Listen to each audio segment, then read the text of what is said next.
पूछूंगा ना, एक भी भगवान का सही तरीके से नाम ठीक से पूरा नहीं बताओगे। वो भगवान हमारे दिल दिमाग में बिठाए। ये काम आरएसएस ने किया, और दूसरा काम किसने किया? जो हमारे लोग संविधान की वजह से जंगलों से वनों में आए, वो शहर से भगवान गांव में लेकर गए। और साला एक डॉक्टर भगवान की पूजा करेगा तो अनाड़ी जो समाज है वो क्या करेगा? एक टीचर गांव से जंगल से शहर में आया और वो टीचर गांव में भगवान लेकर गया। अनाड़ी समाज, भोला भाला समाज वो टीचर की तरफ देख रहा है, अरे भगवान की पूजा कर रहा है, हाँ जरूर है। मामला समझ में आ रहा है? जिस दिन अवसर मिलेगा ना, 24 घंटे में कानून बनाएंगे, 48 घंटे में अमल करेंगे, और 72 घंटे में जो लागू नहीं करेगा 6 दिन की सजा है।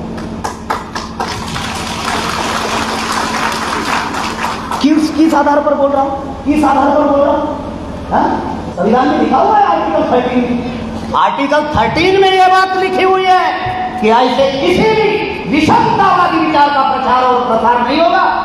उसको बाबा साहब अम्बेडकर ने आर्टिकल 13 में शून्य घोषित कर दिया, लेकिन टीवी पर 24 घंटे दिखाया जाता है, ये खरीदो वो खरीदो तो ऐसा होगा वैसा होगा। परिस्थितियां बता रहा, विभाजन उनका हथियार, और दूसरा हथियार है अज्ञानता। अज्ञानता से ब्राह्मणों का षड्यंत्र समझ में नहीं आ रहा है। अज्ञानता से ब्राह्मणों का षड्यंत्र समझ में नहीं आ रहा है।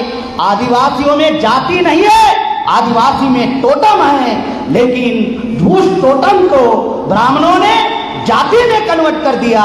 जाति ब्राह्मणों का हथियार है हमको गुलाम बनाने का। इसलिए जातिवाद ब्राह्मणवाद का भक्ष्य बन रहा है। ये जातिवाद ब्राह्मणवाद का भक्ष्य कैसे बन रहा है? तालाब में मछली पकड़ने के लिए कीर का इस्तेमाल करते हो और कीर में चारा लगाते हो चारा। इधर क्या बोलते? केचुआ बोलते, क्या बोलते? केचुआ बोलते हैं। हाँ, तो तालाब में हमारे आदिवासी लोग मछली पकड़ने में जाते, एक तो जाली का उपयोग करते, जार का उपयोग करते हैं, या फिर वो गिर का उपयोग करते।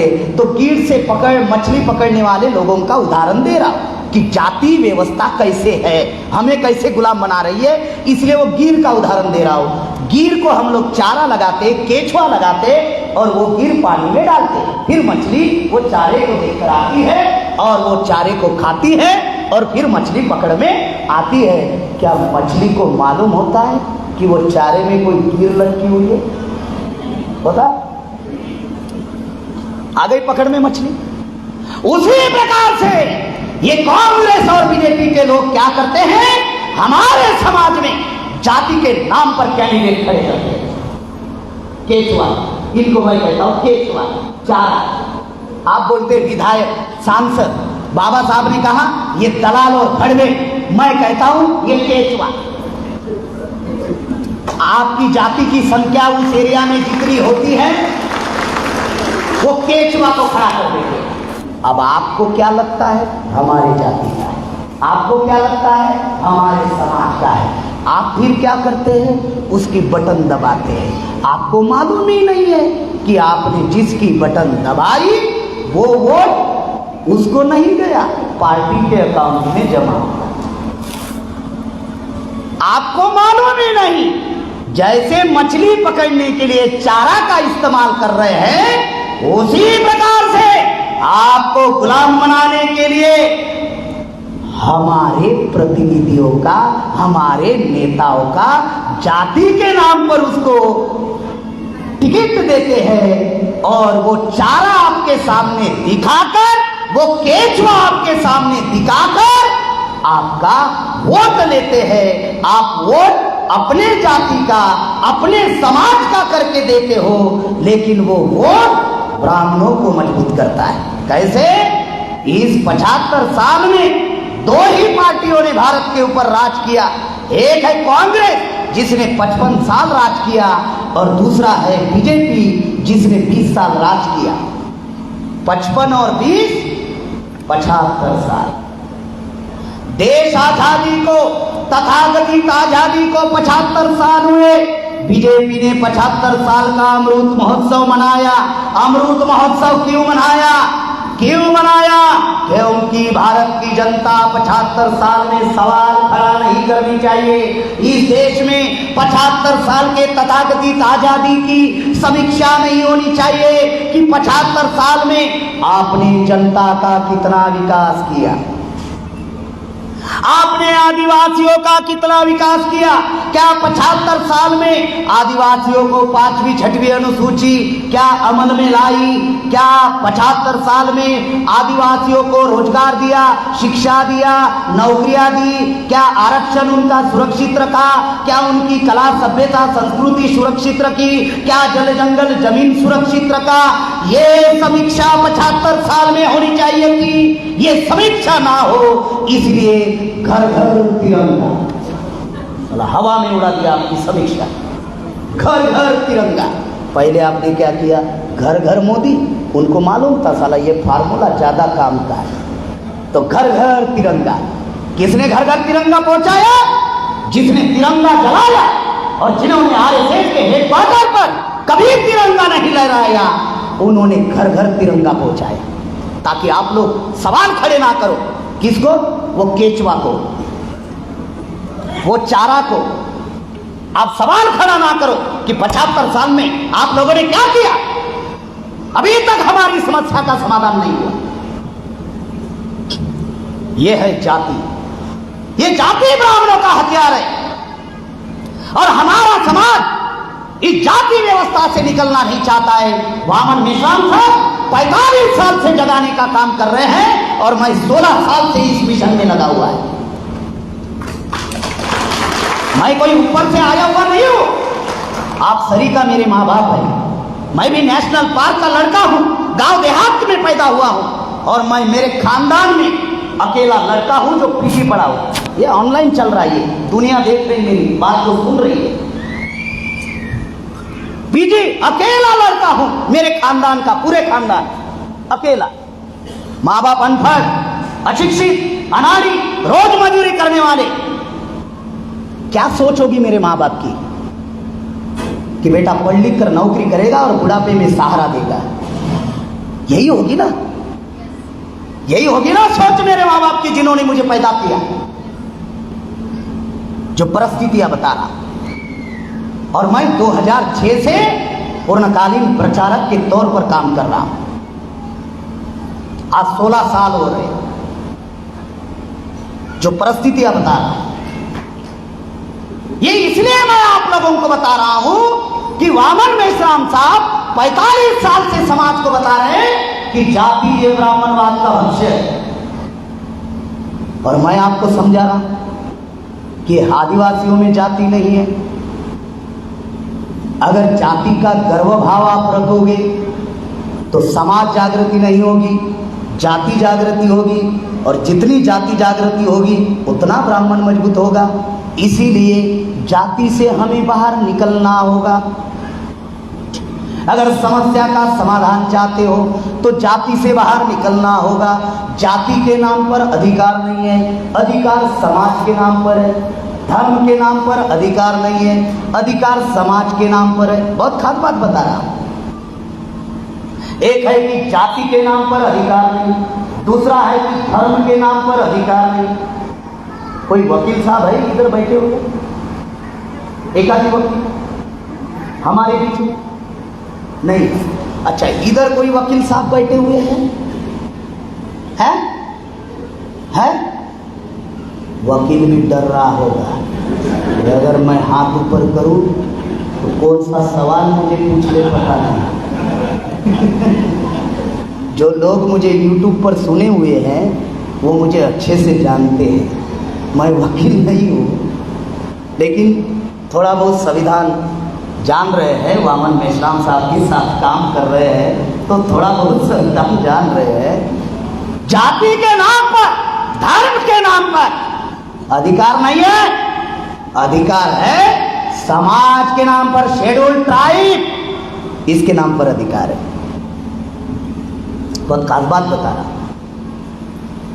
साथियों, जो परिस्थिति आपको बताई जा रही है कि 75 साल में देश आजादी को 75 साल हुए, इस 75 साल में अभी तक हमारे घर में शिक्षा, रोजगार, नौकरी नहीं पहुंचाई। आदिवासियों की 5वीं 6वीं अनुसूची अमल में नहीं लाई, बल्कि आदिवासियों को जल जंगल जमीन से बेदखल करने के लिए कानून बनाया। 13 फरवरी को सुप्रीम कोर्ट ने जजमेंट दिया कि 16 राज्य के 10 लाख आदिवासियों को जल जंगल जमीन से खाली करो। राज्य सरकार को आदेश दिया। क्या बीजेपी से हमारे लोग चुनकर नहीं जाते? क्या कांग्रेस से हमारे लोग चुनकर नहीं जाते? जाते या नहीं? पूरे देश भर में आदिवासियों के 47 सांसद चुनकर जाते हैं, 450 विधायक चुनकर जाते हैं। झक मारते हैं क्या उधर जाकर? क्या करते हैं ये लोग? 47 सांसद, 450 विधायक हमारे समाज से चुनकर जाते हैं। जिस समाज के 47 सांसद और 450 विधायक हो, उस समाज की कोई समस्या नहीं रहनी चाहिए थी।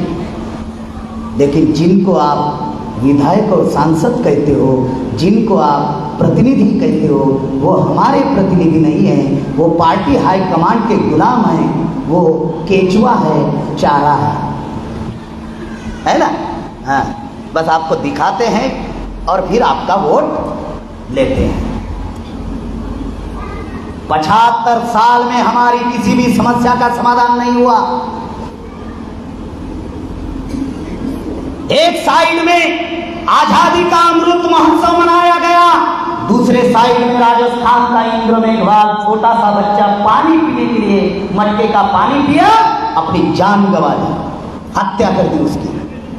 उत्तर प्रदेश का लड़का छोटा सा बच्चा, वो भी फीस नहीं भर पाया, उसको भी खत्म कर दिया। ये आजादी है? ये आजादी है? मुझ बढ़ा दिया तो हमारे लोगों की हत्या होती है। ये आजादी है? घोड़ी पर बैठ गया तो हमारे लोगों को मारा पिटा जाता है। ये आजादी है? अब यहां पर महिलाएं बैठी हैं, नहीं तो ये घोड़ी पर चढ़ने का मेरे पास बड़ा अच्छा उदाहरण है। घोड़ी पर चढ़ा तो उसको मारा गया, पिटा गया। ये आजादी है? इस देश में आदिवासियों की FIR तक दर्ज नहीं होती किसी पुलिस स्टेशन में। ये आजादी है? इसको आजादी कहेंगे? 75 साल हो गए, दुनिया चांद पर चल रही है और हम लोग अभी भी किधर हैं? ह्यूमन इंडेक्स कहता है, ह्यूमन इंडेक्स ये ब्रेन से जुड़ा हुआ होता है। ह्यूमन इंडेक्स ये ब्रेन से जुड़ा हुआ होता है। ह्यूमन इंडेक्स कहता है भारत दुनिया के तुलना में 134वें नंबर पर है। ये हमारा ब्रेन 134वें नंबर पर। इसका दूसरा अर्थ है 133 देशों का ब्रेन हमसे आगे है। साला जिस देश में विश्वविद्यालय थे, जिस देश में सोने की चिड़िया थी, जिस देश में नगर रचना थी, हम लोग 134वें नंबर पर। जो परिस्थिति आपको बताई जा रही बहुत गंभीर परिस्थिति है। ये हमारी आजादी नहीं है। इस देश में हमारे साथ बहुत बड़ा धोखा हुआ है। ये हमारी आजादी नहीं है। हमारे पुरखों ने, हमारे महापुरुषों ने आंदोलन चलाए। राष्ट्रपिता ज्योतिराव फुले, छत्रपति शाहू महाराज, क्रांतिवीर बिरसा मुंडा, बाबा साहब अम्बेडकर, इन लोगों ने जो आंदोलन चलाए, ये 108 साल का संघर्ष चला। 1 जनवरी 1848 से लेकर 1956 तक ये 108 साल का संघर्ष चला। इस 108 साल की संघर्ष की बदौलत हम लोगों को संवैधानिक अधिकार मिले।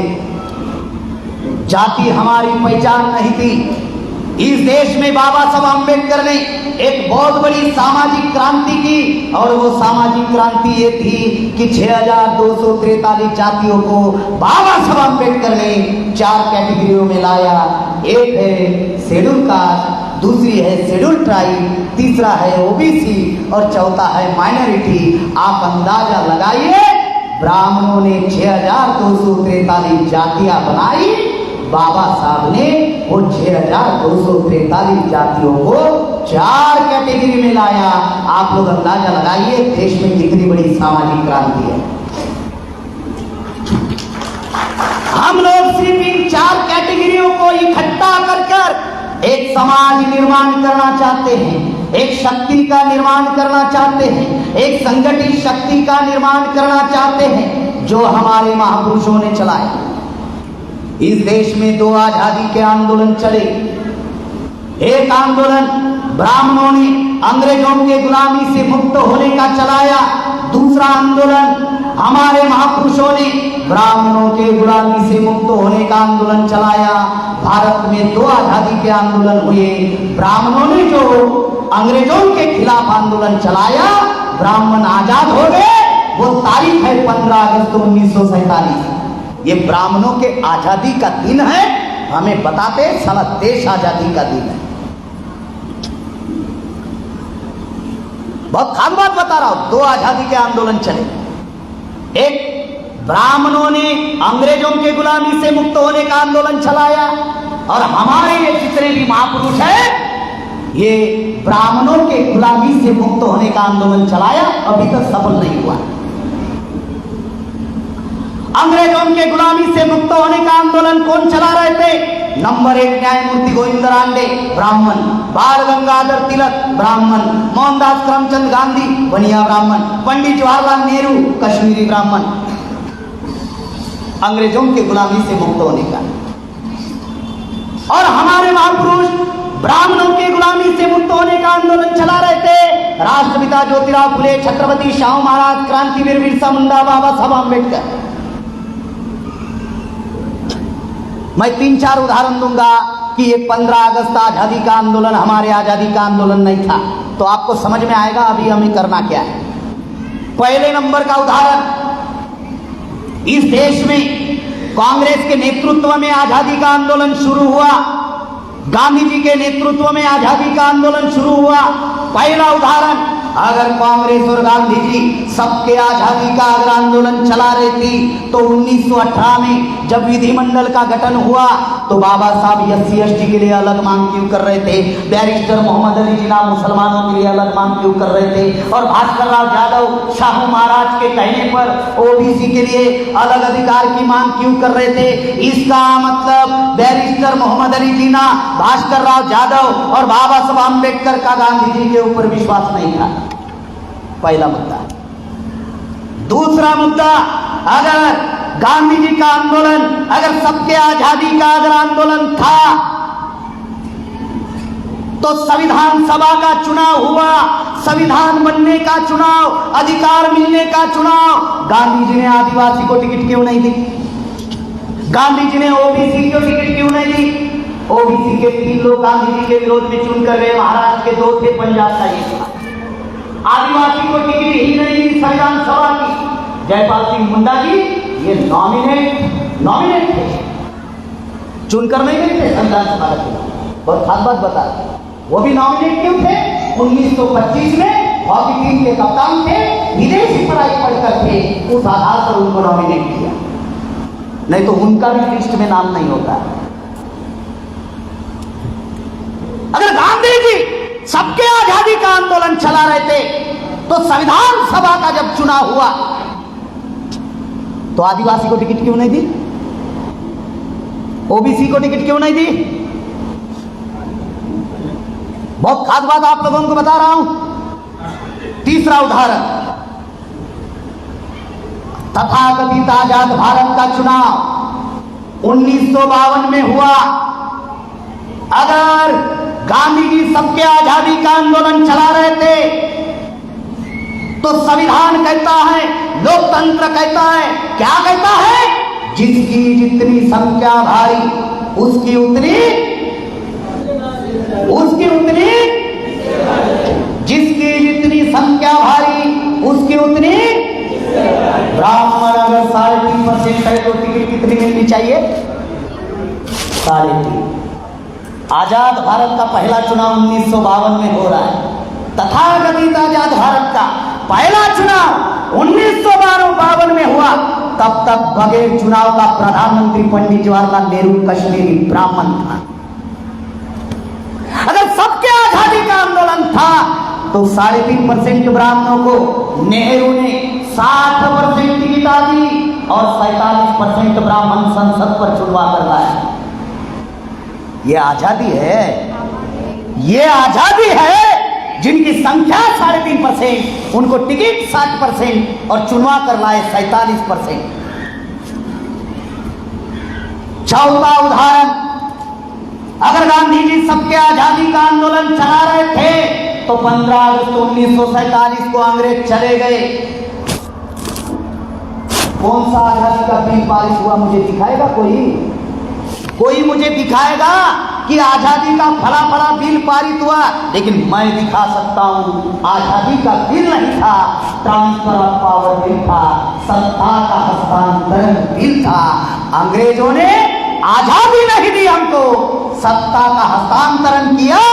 अंग्रेज नाम का विदेशी गया और ब्राह्मण नाम का विदेशी इस देश का हुक्मरान बना, जिसको आप लोग 15 अगस्त 1947 को देश आजाद हुआ कहते हो और नारे और गाने बजते रहते हैं, दे दी हमें आजादी बिना खड़क बिना ढाल, साबरमती के संत तूने कर दिया कमाल। साला उसने ऐसी कमाल कर दी, ऐसी कमाल कर दी कि जिस आदिवासियों में राजे पैदा हुए आज भीख मांगने के कगार पर आ गए, ऐसे साबरमती के संत ने कमाल कर दिया।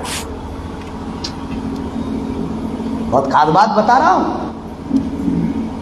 क्रांतिवीर बिरसा मुंडा जब शहीद हुए 9 जून 1900 में, मुझे नाम बताइए तो क्रांतिवीर बिरसा मुंडा के बाद में आदिवासी का कौन सा महापुरुष आंदोलन चला रहा था आदिवासियों के लिए? नाम बताओ मुझे। मैं कोई 10वीं 12वीं पढ़ाने का आदिवासी नहीं हूं, मैं भी पीजी का स्टूडेंट हूं। 16 साल से काम कर रहा हूं तो मैं हर चीज पहले जानता हूं, खोजता हूं, छानबीन करता हूं, फिर बोलता हूं। ऐसे थोड़ी जो मन में आए मेरे कुछ भी बोल दिया। क्रांतिवीर बिरसा मुंडा 9 जून 1900 में शहीद हुए। कौन आदिवासी आंदोलन चला रहा था देश भर में? अगर इस देश में अगर हम आदिवासियों की अगर कोई लड़ाई लड़ रहे थे तो डॉक्टर बाबा साहब भीमराव रामजी आंबेडकर थे। क्यों बोल रहा हूं? 2 सितंबर 1946 को इंटरिम गवर्नमेंट बनी, बगैर चुनाव का प्रधानमंत्री पंडित जवाहरलाल नेहरू बना। उसके बाद में संविधान सभा का चुनाव हुआ। संविधान सभा का चुनाव मतलब संविधान बनने का चुनाव, अधिकार मिलने का चुनाव। आदिवासी को टिकट नहीं, ओबीसी को टिकट नहीं, और जो बाबा साहब आंबेडकर हमारी लड़ाई लड़ रहे थे, गांधी और नेहरू ने कहा मिस्टर आंबेडकर के लिए संविधान सभा के दरवाजे ही नहीं, खिड़कियां भी बंद है। बाबा साहब महाराष्ट्र में चुनाव में खड़े हुए। चुनाव प्रचार का क्राइटेरिया 2000 रुपए था। गांधी ने, नेहरू ने 25,000 रुपए खर्चा किए। पहला भ्रष्टाचार गांधी और नेहरू ने किया, 25,000 खर्चा किए। उस वक्त के 25,000 आज वर्तमान के 3 करोड़ रुपया होते हैं। खर्चा किए। बाबा साहब दुनिया का विद्वान व्यक्ति, पढ़ा लिखा, हराया। गांधी और नेहरू ने हराया और चौथी पास व्यक्ति को जितवाया बाबा साहब के सामने। फिर संविधान कैसे बना? बाबा साहब तो चुनाव हार गए थे संविधान सभा का, और ये गांधी और नेहरू ने हरवाया था। फिर संविधान कैसे बना? बंगाल में फजलुल हक मुस्लिम व्यक्ति की प्रजातंत्र पार्टी थी, वहां के मुख्यमंत्री थी। बंगाल के मुख्यमंत्री को प्रधानमंत्री कहा जाता था, फजलुल हक। वहां पे 2 कैबिनेट मंत्री थे, जोगेंद्रनाथ मंडल और मलिक। जोगेंद्रनाथ मंडल नमोशूद्राय समाज के थे। जोगेंद्रनाथ मंडल जी ने बाबा साहब अम्बेडकर को चिट्ठी लिखी और बाबा साहब को कहा, बाबा साहब आप बंगाल आए। अधिकार बता रहा, अब बहुत सारी चीजें बताऊंगा, फिर मैं डीलिस्टिंग बताऊंगा। बाबा साहब बंगाल गए। बंगाल में 4 जिला से चुनाव जीत कर गए बाबा साहब। खुलना, जसोर, फिरोजपुर, ओडिशा, ये 4 जिला से चुनाव जीत कर गए। जैसे ही चुनाव जीत कर गए, गांधी ने षड्यंत्र किया। क्या षड्यंत्र किया? जिन 4 जिला से बाबा साहब अम्बेडकर चुनाव जीत कर गए, गांधी ने वो 4 जिले पाकिस्तान को दे दिए। पाकिस्तान बनने का क्राइटेरिया क्या था? जिस एरिया में 51% मुसलमान होंगे वो एरिया पाकिस्तान में जाएगा। बाबा साहब अम्बेडकर जिन 4 जिला से चुनाव जीत कर गए, वहां पे 71% हिंदू थे, 71% हिंदू थे। वो भारत में रहना चाहिए था, लेकिन गांधी जी ने वो 4 जिले पाकिस्तान में दे दिए, पूर्वी पाकिस्तान में दे दिए। आज वो वर्तमान में 4 जिले बांग्लादेश में। क्यों दिए गांधी ने? क्यों दिए? इसलिए दिए ताकि बाबा साहब अम्बेडकर की संविधान की सदस्यता खत्म किया जा सके, और हुआ ही वैसे। शरीर भारत में और सदस्यता पाकिस्तान में। गांधी ने बाबा साहब अम्बेडकर को कहा, मिस्टर अम्बेडकर, अगर आपको संविधान लिखना है तो पाकिस्तान का संविधान लिखिए। शरीर भारत में और सदस्यता पाकिस्तान में। बाबा साहब अम्बेडकर ने कहा, और बाबा साहब ने आंदोलन शुरू किया, क्योंकि बाबा साहब का आंदोलन एक जिला का आंदोलन नहीं था। बाबा साहब का आंदोलन देशव्यापी आंदोलन था, और 1500 जाति के लोग बाबा साहब अम्बेडकर के साथ में जुड़े हुए थे। नागपुर में जो 1942 में बाबा साहब ने अधिवेशन दिया ना, 1500 जाति के लोग थे। ऑन रिकॉर्ड 75,000 थे, जिसमें 50,000 पुरुष थे और 25,000 महिलाएं थी। 1500 जाति के लोग। राष्ट्रव्यापी आंदोलन था। बाबा साहब अम्बेडकर ने आंदोलन शुरू किया, मैं ऐसे किसी भी संविधान को मान्यता नहीं दूंगा जो हमें संविधानिक सुरक्षा ना दे, जो हमें कॉन्स्टिट्यूशनली सेफगार्ड नहीं देगा, जो संविधानिक सुरक्षा नहीं देगा, ऐसे मैं किसी भी संविधान को मानने वाला नहीं हूं।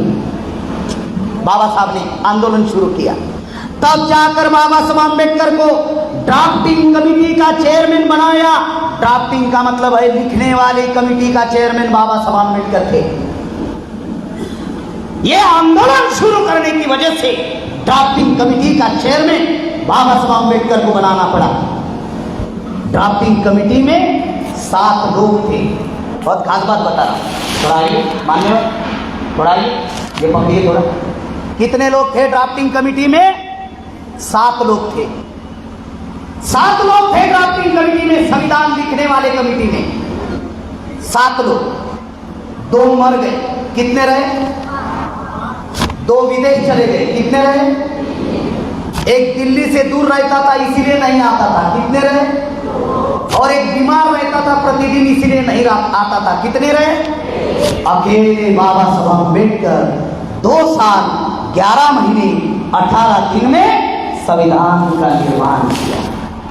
ये इतिहास है, ये इतिहास है कि 2 साल 11 महीने 18 दिन में अकेले बाबा साहब अम्बेडकर ने कॉन्स्टिट्यूशन का ड्राफ्ट किया। गांधी और नेहरू ने बदमाशी क्या की जानते हो? भले ही ड्राफ्टिंग कमेटी के चेयरमैन बाबा साहब थे, लेकिन गांधी और नेहरू ने बदमाशी की कि बाबा साहब जो भी ड्राफ्ट करेंगे वो 3 लोगों को दिखाना होगा। नेहरू, डॉक्टर राजेंद्र प्रसाद और सरदार वल्लभ भाई पटेल। अगर ये 3 लोगों ने पास किया तो सदन में चर्चा होगी, अन्यथा नहीं होगी। हमारे लोगों को बहुत सारी बातें तो मालूम नहीं है कि उधर क्या चल रहा था। इधर सिर्फ आजादी का ढिंढोरा पीट रहे हैं, उधर लड़ाई चल रही है।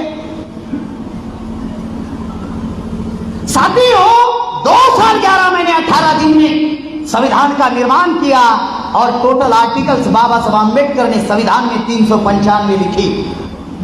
टोटल आर्टिकल्स, जिसमें 15(4), 16(4) में नौकरी का अधिकार, टोटल आर्टिकल 395 लिखी।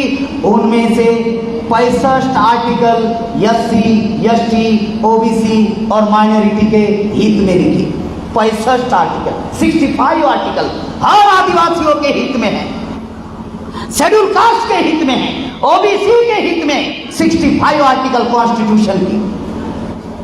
15(4)(16)(4) में नौकरी का अधिकार, आर्टिकल 21(335) में शिक्षा का अधिकार, आर्टिकल 275 में आदिवासियों के लिए स्पेशल बजट, आर्टिकल 330-332 में सरपंच से लेकर प्रधानमंत्री बनने का अधिकार, आर्टिकल 340 ओबीसी के लिए रिजर्वेशन, 341 शेड्यूल कास्ट के लिए, 342 आदिवासियों के लिए, और इनसे जिन्होंने धर्म परिवर्तन किया, सिख ईसाई बुद्धिस्ट मुसलमान बने, इसके लिए बाबा साहब अम्बेडकर ने आर्टिकल 25 से लेकर आर्टिकल 29 में सिक्योरिटी प्रोटेक्शन का अधिकार दिए। 65 आर्टिकल हमारे समर्थन में, और इससे भी मौलिक अधिकार बाबा साहब अम्बेडकर ने हम आदिवासियों को दिया संविधान में, और एक संविधान दिया, और वो संविधान का नाम है आर्टिकल 244, 1 में 5वीं अनुसूची और 2 में 6वीं अनुसूची। संविधान में आदिवासियों को और एक संविधान। अब ये 5वीं अनुसूची क्या है? 5वीं अनुसूची क्या है? स्वायत्त शासन। अभी आप लोगों को ठीक से सुनना है।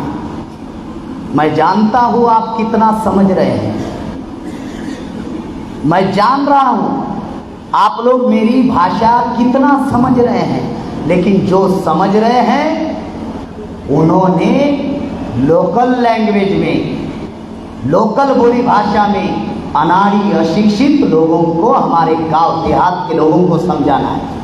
जो बातें मैं अभी बोल रहा हूं, स्वायत्त शासन अंग्रेजी में कहते हैं सेल्फ गवर्नेंस। क्या है स्वायत्त शासन? क्या है? जैसे भारत सरकार है ना, वैसे ही आदिवासियों की खुद की सरकार होगी। आया समझ में? अब कैसे होगी? जैसे भारत सरकार की 4 व्हीलर गाड़ी है, होती है ना, उस पर क्या लिखा हुआ होता है? भारत सरकार। हम आदिवासी के एरिया में जो 4 व्हीलर गाड़ी होगी उस पर भारत सरकार लिखा हुआ नहीं होगा, उसमें होगा स्वायत्त शासन। बहुत खास बात बता रहा हूं, समझने की जरूरत है। स्वायत्त शासन, सेल्फ गवर्नेंस हो गया। 10 राज्य में अनुसूची 5 घोषित लागू है। कब लागू है? 26 जनवरी 1950 में संविधान जब लागू हुआ, अनुसूची 5 लागू हुई। वो 10 राज्य कौन से हैं? 10 राज्य में आंध्र प्रदेश, तेलंगाना, महाराष्ट्र, छत्तीसगढ़, मध्य प्रदेश, झारखंड, ओडिशा, वेस्ट बंगाल, राजस्थान, गुजरात, हिमाचल प्रदेश, इन राज्य में अनुसूची 5 लागू है, अमल में नहीं है। लागू है, अमल में नहीं है। अमल में नहीं है, इंप्लीमेंट में नहीं है। क्या है अनुसूची 5? स्वायत्त शासन, आदिवासियों का खुद का राज होगा। समझाने के लिए बता रहा हूं, भारत सरकार से आदिवासियों को 1 रुपया मांगने की जरूरत नहीं है। आदिवासी अपना राज खुद निर्माण कर सकता है। स्वायत्त शासन, हमें भारत सरकार से 1 रुपया मांगने की जरूरत नहीं है। बहुत खास बात बता रहा हूं, 1 रुपया मांगने की जरूरत नहीं है। हम आदिवासी अपना राज खुद निर्माण करेंगे। कैसे? तो धारा 3 में एडमिनिस्ट्रेशन है, प्रशासन। तो आदिवासियों का प्रशासन कैसे होगा? धारा 3 में लिखा हुआ है, भारत सरकार के स्कूल की जरूरत नहीं है, किसी डिपार्टमेंट की जरूरत नहीं है। तो आदिवासियों का खुद का प्रशासन होगा।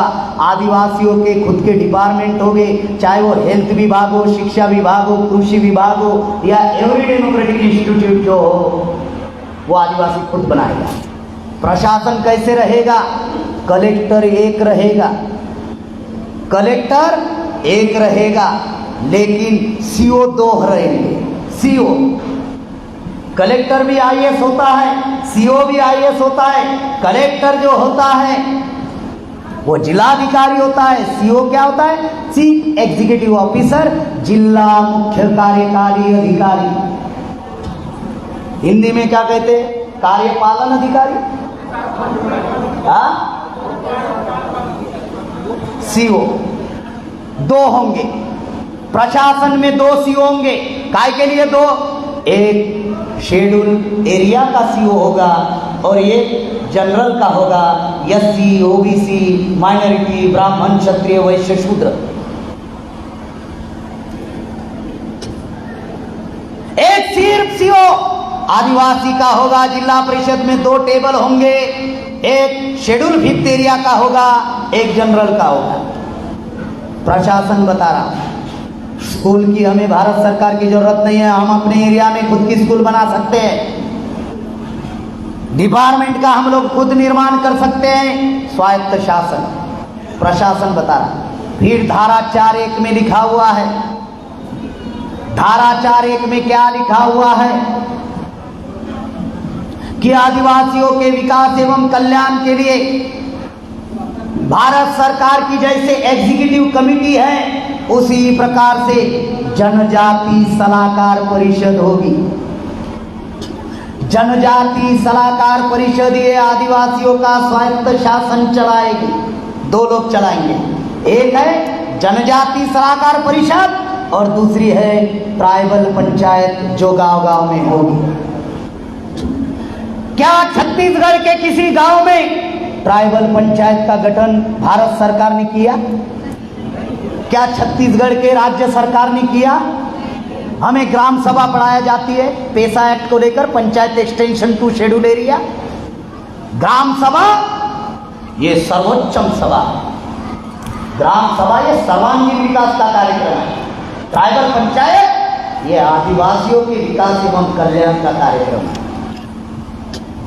गांव-गांव में आदिवासी पंचायत का निर्माण नहीं किया, ये भारत सरकार का काम है। जनजाति सलाहकार परिषद और आदिवासी पंचायत का निर्माण करना रिकॉग्नाइज बाय गवर्नमेंट, ये भारत सरकार का काम है। अभी तक नहीं किया। हमने इस 9 अगस्त को निर्णय लिया, राष्ट्रीय आदिवासी एकता परिषद ने, जो काम भारत सरकार ने नहीं किया, हम आने वाले 10 साल में भारत के जहां आदिवासी निवास करते हैं, आने वाले 10 साल में राष्ट्रीय आदिवासी एकता परिषद गांव-गांव में ट्राइबल पंचायत का गठन करेगी। हमने 9 अगस्त को निर्णय लिया।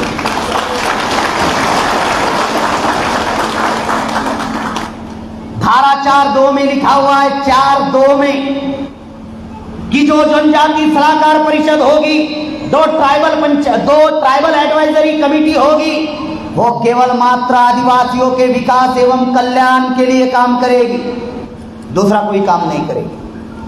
बहुत सारे राज्य में जनजाति सलाहकार परिषद का गठन नहीं है, और जिस राज्य में गठन है, प्रशासन में लिखा हुआ है जनजाति सलाहकार परिषद का चेयरमैन ये आदिवासी भी होगा। बहुत सारे राज्यों में गैर आदिवासी को चेयरमैन बनाया। ये लिखा हुआ नहीं है कि राज्य का मुख्यमंत्री ट्राइबल एडवाइजरी कमेटी का चेयरमैन बनेगा। कौन बनेगा? आदिवासी चेयरमैन बनेगा। एक तो राज्यों में ट्राइबल एडवाइजरी कमेटियां नहीं है, और जिन राज्यों में है वहां पे चेयरमैन आदिवासी नहीं है। बहुत सारी बातें धारा 5(2) में लिखा हुआ है, अनुसूची 5 धारा 5(2) में लिखा हुआ है। क्या लिखा हुआ है? आदिवासियों की जमीन गैर आदिवासी नहीं खरीद सकते, लिखा हुआ है। लेकिन आज आदिवासियों की जमीन खरीदने के लिए टाटा, बिरला, मफतलाल, अंबानी आज आदिवासियों को जल जंगल जमीन से बेदखल किया जा रहा है, और जमीन खरीदने के लिए 2005 में सेज नाम का कानून बनाया, 2014 में भूमि अधिग्रहण का कानून लाया, और नेशनल कॉरिडोर, धरण प्रकल्प, बाघ प्रकल्प, गेंडा प्रकल्प, असवल प्रकल्प, नदी प्रकल्प, धरण प्रकल्प, इस देश में अलग अलग प्रकार के प्रोजेक्ट लाए जा रहे हैं। संविधान क्या कहता है? आदिवासी की जमीन गैर आदिवासी नहीं खरीद सकता, संविधान कह रहा है। लेकिन टाटा, बिरला, मफतलाल, अंबानी आदिवासी की जमीन सर्रास छीनी जा रही है। कब तक आदिवासी की जमीन नहीं छीनी जा सकती? नंबर 1, जब तक आदिवासी आदिवासी है तब तक नहीं छीनी जा सकती। नंबर 2, जब तक शेड्यूल एरिया है तब तक नहीं छीनी जा सकती।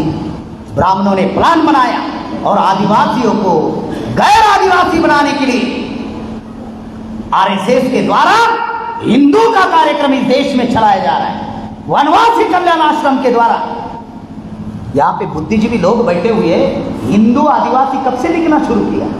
1951 के बाद का इतिहास है।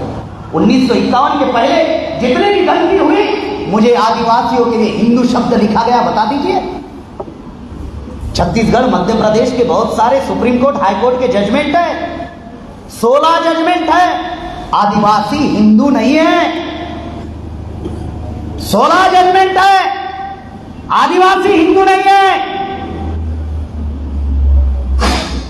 बहुत खास बात आप लोगों को बताई जा रही, बहुत गंभीर बात आप लोगों को बताई जा रही। आप लोगों को इस बात को समझना बहुत जरूरी है। जो बातें आप लोगों को बताई जा रही है, संविधान में लिखा हुआ है कि आदिवासी हिंदू नहीं है, और इसी छत्तीसगढ़ के शासन ने पत्र भी निकाला। आप लोगों को मालूम है या नहीं? द्विवेदी नाम के ब्राह्मण ने लेटर निकाला। अभी मैं डायरेक्ट झारखंड से आया, इसलिए वो पत्र मैं नहीं ला पाया, लेकिन मोबाइल में वगैरह उपलब्ध है। छत्तीसगढ़ शासन का ही लेटर है और उसमें लिखा हुआ है पंकज द्विवेदी, लिखा हुआ है आदिवासी हिंदू नहीं है। लेकिन आदिवासियों को हिंदू क्यों बनाया जा रहा है? हिंदू इसीलिए बनाया जा रहा है क्योंकि धारा 5(2) कहती है आदिवासी की जमीन गैर आदिवासी नहीं खरीद सकते, तो गैर आदिवासी बना दो। आज वो लोग जिन्होंने क्रिश्चियन धर्म स्वीकारा, जिन्होंने मुस्लिम इस्लाम धर्म स्वीकारा, उनका आज विरोध कर रहे हैं, तो हम भी आदिवासी हिंदू नहीं है। बहुत खास बात बता रहा, बहुत खास बात बता रहा। हम भी तो हिंदू नहीं है। 1951 के बाद में हिंदू लिखना शुरू किया, और ये सारा षड्यंत्र नेहरू ने किया।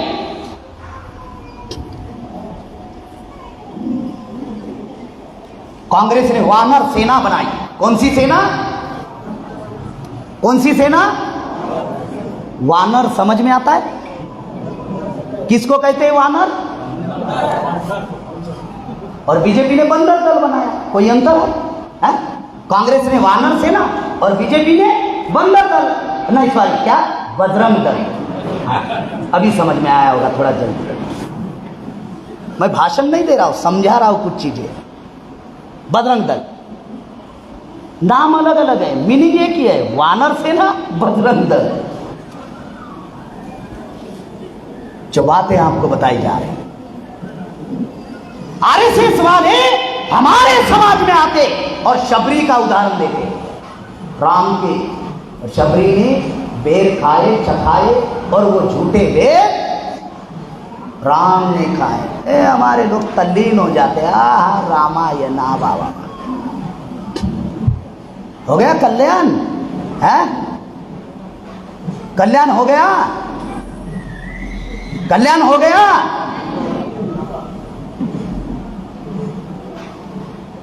रामायण में हनुमान को पूंछ दिखाई, इसका मतलब पूंछ वाले इंसान उस जमाने में थे। इसका अर्थ पूंछ वाले इंसान उस जमाने में थे। बराबर है? बराबर है या नहीं? तो हनुमान के बाप को पूंछ दिखाई, दिखाई या नहीं? दिखाई या नहीं? मां को पूंछ क्यों नहीं दिखाई? बगैर पूंछ की मां थी क्या? है? बाप को पूंछ है, मां को पूछ ही नहीं।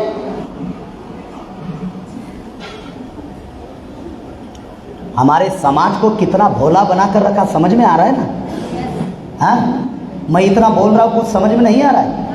मैं जिस जिला का हूं ना, उसी जिला का मोहन भागवत है जिसकी खटिया खड़ी कर रहा हूं। मैं जिस जिला का हूं ना, उसी जिला का मोहन भागवत है, चंद्रपुर जिला का। मेरे गांव से 42 किलोमीटर मोहन भागवत का गांव है। डर रहा हूं क्या मैं? है? क्यों नहीं डर रहा हूं? क्यों नहीं डर रहा हूं? संगठन शक्ति। क्यों नहीं डर रहा हूं? संगठन शक्ति। मोहन भागवत जानता है, प्रेम कुमार गिराम प्रेम कुमार गिराम नहीं, वामन मिश्राम नहीं। कौन है? तो ये समाज की लीडरशिप है। वो समाज का नेतृत्व कर रहे हैं जिस समाज को ब्राह्मणों ने गुलाम बनाकर रखा, तो वो जानता है साला इनको कुछ किया तो मेश्राम साहब क्या कहते जानते हैं? अगर हमें हाथ लगाया तो हम कोई वो साधु संत नहीं है साबरमती के कि एक गाल पर तमाचा मारे तो दूसरा भी आगे करे। हमने हमारे कार्यकर्ता को बोल के रखा हुआ है, छोड़ना नहीं। ऐसी नसबंदी कर दो कि दोबारा ऐसा कोई इंसान ही पैदा ना हो दुनिया में। ऐसी नसबंदी कर दो कि भारत में नहीं बल्कि दुनिया में साला ऐसा कोई इंसान पैदा ना हो जो हमें बेवकूफ बनाने के लिए हमारे हनुमान को, ये आदिवासी है हनुमान, हमारे हनुमान को, आदिवासी हनुमान को विकृतीकरण किया, पूछ दिखाया। चलो भाई हनुमान को पूछे, बाप को भी पूछे, माँ को पूछ नहीं। तो उस वक्त महिलाएं बगैर पूछ वाली थी और पुरुष सिर्फ पूछ वाले थे। ये रामानंद सागर का दिमाग, ये गुजरात का रामानंद सागर जिसने रामायण बनाया, जो परिस्थिति आपको बताई जा रही है। धारा 5(2) में लिखा हुआ है आदिवासी की जमीन गैर आदिवासी नहीं खरीद सकते, अनुसूची 5 में। आज आदिवासियों की जमीन खरीदी जा रही है, उनको बेदखल किया जा रहा है, पुनर्वसन के नाम पर आदिवासियों का विस्थापन किया जा रहा है। जो बातें आपको बताई जा रही है और जो आदिवासी इसका विरोध कर रहे हैं उनको नक्सलवादी करके मार रहे हैं। शेड्यूल कास्ट को दलित कहते हैं, आदिवासी को नक्सलवादी, ओबीसी को जातिवादी, मुसलमानों को आतंकवादी, सिखों को उग्रवादी और ब्राह्मण राष्ट्रवादी। वारे पट्टेश, वाह! हम दलित, हम नक्सलवादी, हम आतंकवादी, हम जातिवादी, हम उग्रवादी और ब्राह्मण राष्ट्रवादी। बहुत बढ़िया। इसलिए मेश्राम साहब ने झारखंड जमशेदपुर में कहा कि ये जो ब्राह्मणों का राष्ट्रवाद का जो सर्टिफिकेट है ना, वो सर्टिफिकेट पर मेश्राम साहब ने कहा कि हम खड़े खड़े पेशाब करते हैं, इनके सर्टिफिकेट को हम नहीं मानते। आपके राष्ट्रवाद का सर्टिफिकेट अब हम तय करेंगे साला कौन राष्ट्रवादी है। आप बताओगे क्या? साला देश हमारा, ये राष्ट्र हमारा, हम यहाँ के मूल निवासी, हमारा डीएनए यहाँ का, और वो सर्टिफिकेट बांट रहा है। क्यों? इतनी ताकत उनकी क्यों बढ़ रही? विभाजित होने की वजह से। 5वीं अनुसूची में लिखा हुआ है आदिवासियों में अगर झगड़ा होता है तो वो झगड़ा पुलिस स्टेशन नहीं जाएगा, कोर्ट नहीं जाएगा, तो आदिवासी पंचायत उस झगड़े को सुलझाएगी। इसलिए गांव-गांव में आदिवासी पंचायत का निर्माण करना होगा। मैं जशपुर वासियों को नहीं बल्कि ये छत्तीसगढ़ के वासियों को एक मैसेज इस कार्यक्रम से देना चाहता हूं। आप सिर्फ ट्राइबल पंचायत का गठन करके हमें दे दो गांव-गांव में, बाकी का काम हमारे ऊपर छोड़ दो, क्या करना है। सारा का सारा काम आप मत करो, बहुत सारा काम आप लोगों के बस का नहीं है। बस आप लोगों के बस का जो काम है वो आपको बता रहा हूं। गांव-गांव में सिर्फ ट्राइबल पंचायत का गठन करो, बाकी का काम हमारे ऊपर छोड़ दो। 5वीं अनुसूची, 6वीं अनुसूची कैसे अमल में लानी है, वो फिर हुनर हम लोगों के पास में है। जो बातें बताई जा रही, अनुसूची 5 में किसी राज्य का मुख्यमंत्री और देश का प्रधानमंत्री हस्तक्षेप नहीं कर सकता। बहुत खास बात बता रहा हूं, बहुत इंपॉर्टेंट बात बता रहा हूं। ये मुख्यमंत्री और प्रधानमंत्री के हाथ का मामला नहीं है, ये राज्यपाल और राष्ट्रपति के नियंत्रण का मामला है। चलो अभी तक जो राष्ट्रपति बने थे आदिवासी नहीं थे, लेकिन इस बार आरएसएस के लोगों ने द्रौपदी मुर्मू जी को राष्ट्रपति बनाया, तो हम लोग द्रौपदी मुर्मू जी से रिक्वेस्ट करना चाहते हैं, विनती करना चाहते हैं कि आप आदिवासी समाज के हो, कम से कम कुछ मत करो, 5वीं अनुसूची 6वीं अनुसूची अमल कर दो। बस आपका भी भला हो जाएगा और हमारा भी भला हो जाएगा। बहुत सारे लोग कहते हैं कि हम लोग विरोध करते हैं। द्रौपदी मुर्मू जी का हम विरोध नहीं कर रहे हैं। हम तो प्लान बना रहे हैं कि दिल्ली के रामलीला मैदान में देश भर के लाख आदिवासियों को इकट्ठा किया जाए और वहां पर द्रौपदी मुर्मू जी का हम लोग स्वागत करना चाहते हैं। ये प्लान हम लोग बना रहे हैं कि देश भर से 1 लाख आदिवासी रामलीला मैदान दिल्ली में इकट्ठा करेंगे और करेंगे, और उस कार्यक्रम में उनका स्वागत करने के लिए उनको बुलाएंगे कि आप आइए, हम आपका स्वागत करना चाहते हैं। किया स्वागत, मैं आया तो मेरा स्वागत किया ना आप लोगों ने, अब किया। अब स्वागत के बदले में कुछ बता रहा हूं मैं आपको, तो उनको बोलेंगे स्वागत किया। हाँ, ये माइक द्रौपदी जी, ये माइक पकड़ी, और ये हमारी 5वीं अनुसूची। बस आपके मुंह से सिर्फ इतना बोल दीजिए कि इतने दिनों में अमल कर रही हो, बस हो गया, इतना जो बात को बता रहा हूं। आप लोग मुझे नहीं जानते, ब्राह्मण मुझे जानते हैं।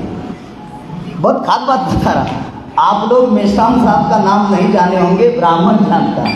आप लोग मेरा नाम नहीं जानते होंगे, ब्राह्मण जानता है। आप लोगों को लग रहा है ये छोटा सा बच्चा बहुत बोल रहा है। रानी साहब, हाँ, आप लोग बोल रहे, सोच रहे होंगे ये छोटा सा बच्चा बहुत बोल रहा है। मैं बच्चा नहीं हूं, बच्चे का बाप हूं। मैं बच्चा नहीं हूं, बच्चे का बाप। जो हमारे कार्यकर्ता है डॉक्टर मरकाम साहब है, उनको मालूम है कि मैं बच्चे का बाप हूं। अब बच्चे का बाप हो तो बाप सरीका ही बोली बोलेगा ना, बच्चे सरीका थोड़ी ना बोली बोलेगा। समझ में आ रहा है ना? तो अनुसूची 5 में इतने मौलिक अधिकार लिखे हुए हैं कि लोकसभा, देखो बहुत इंपॉर्टेंट बात, पहले कहा मुख्यमंत्री प्रधानमंत्री की, अब दूसरी बात, लोकसभा और किसी राज्य की विधानसभा अगर कोई कानून अगर बनाती है वो हमारे एरिया में लागू नहीं होगा। मतलब विधानसभा और लोकसभा भी अनुसूची 5 के एरिया में हस्तक्षेप नहीं कर सकते। हमारे लोग क्या मांगते जानते?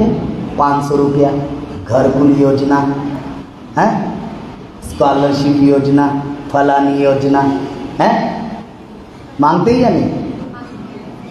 मैं राजा बनने की बात बता रहा हूँ, मैं राजा बनने का विचार समझा रहा हूँ, मेरा कितना भेजे में जा रहा है। हमारे लोग योजनाओं की तरफ भागते हैं, ये योजना वो योजना वो योजना है। योजना का कार्यक्रम है क्या? जिस समाज में राजे पैदा हुए, हमारे समाज में राजे पैदा हुए,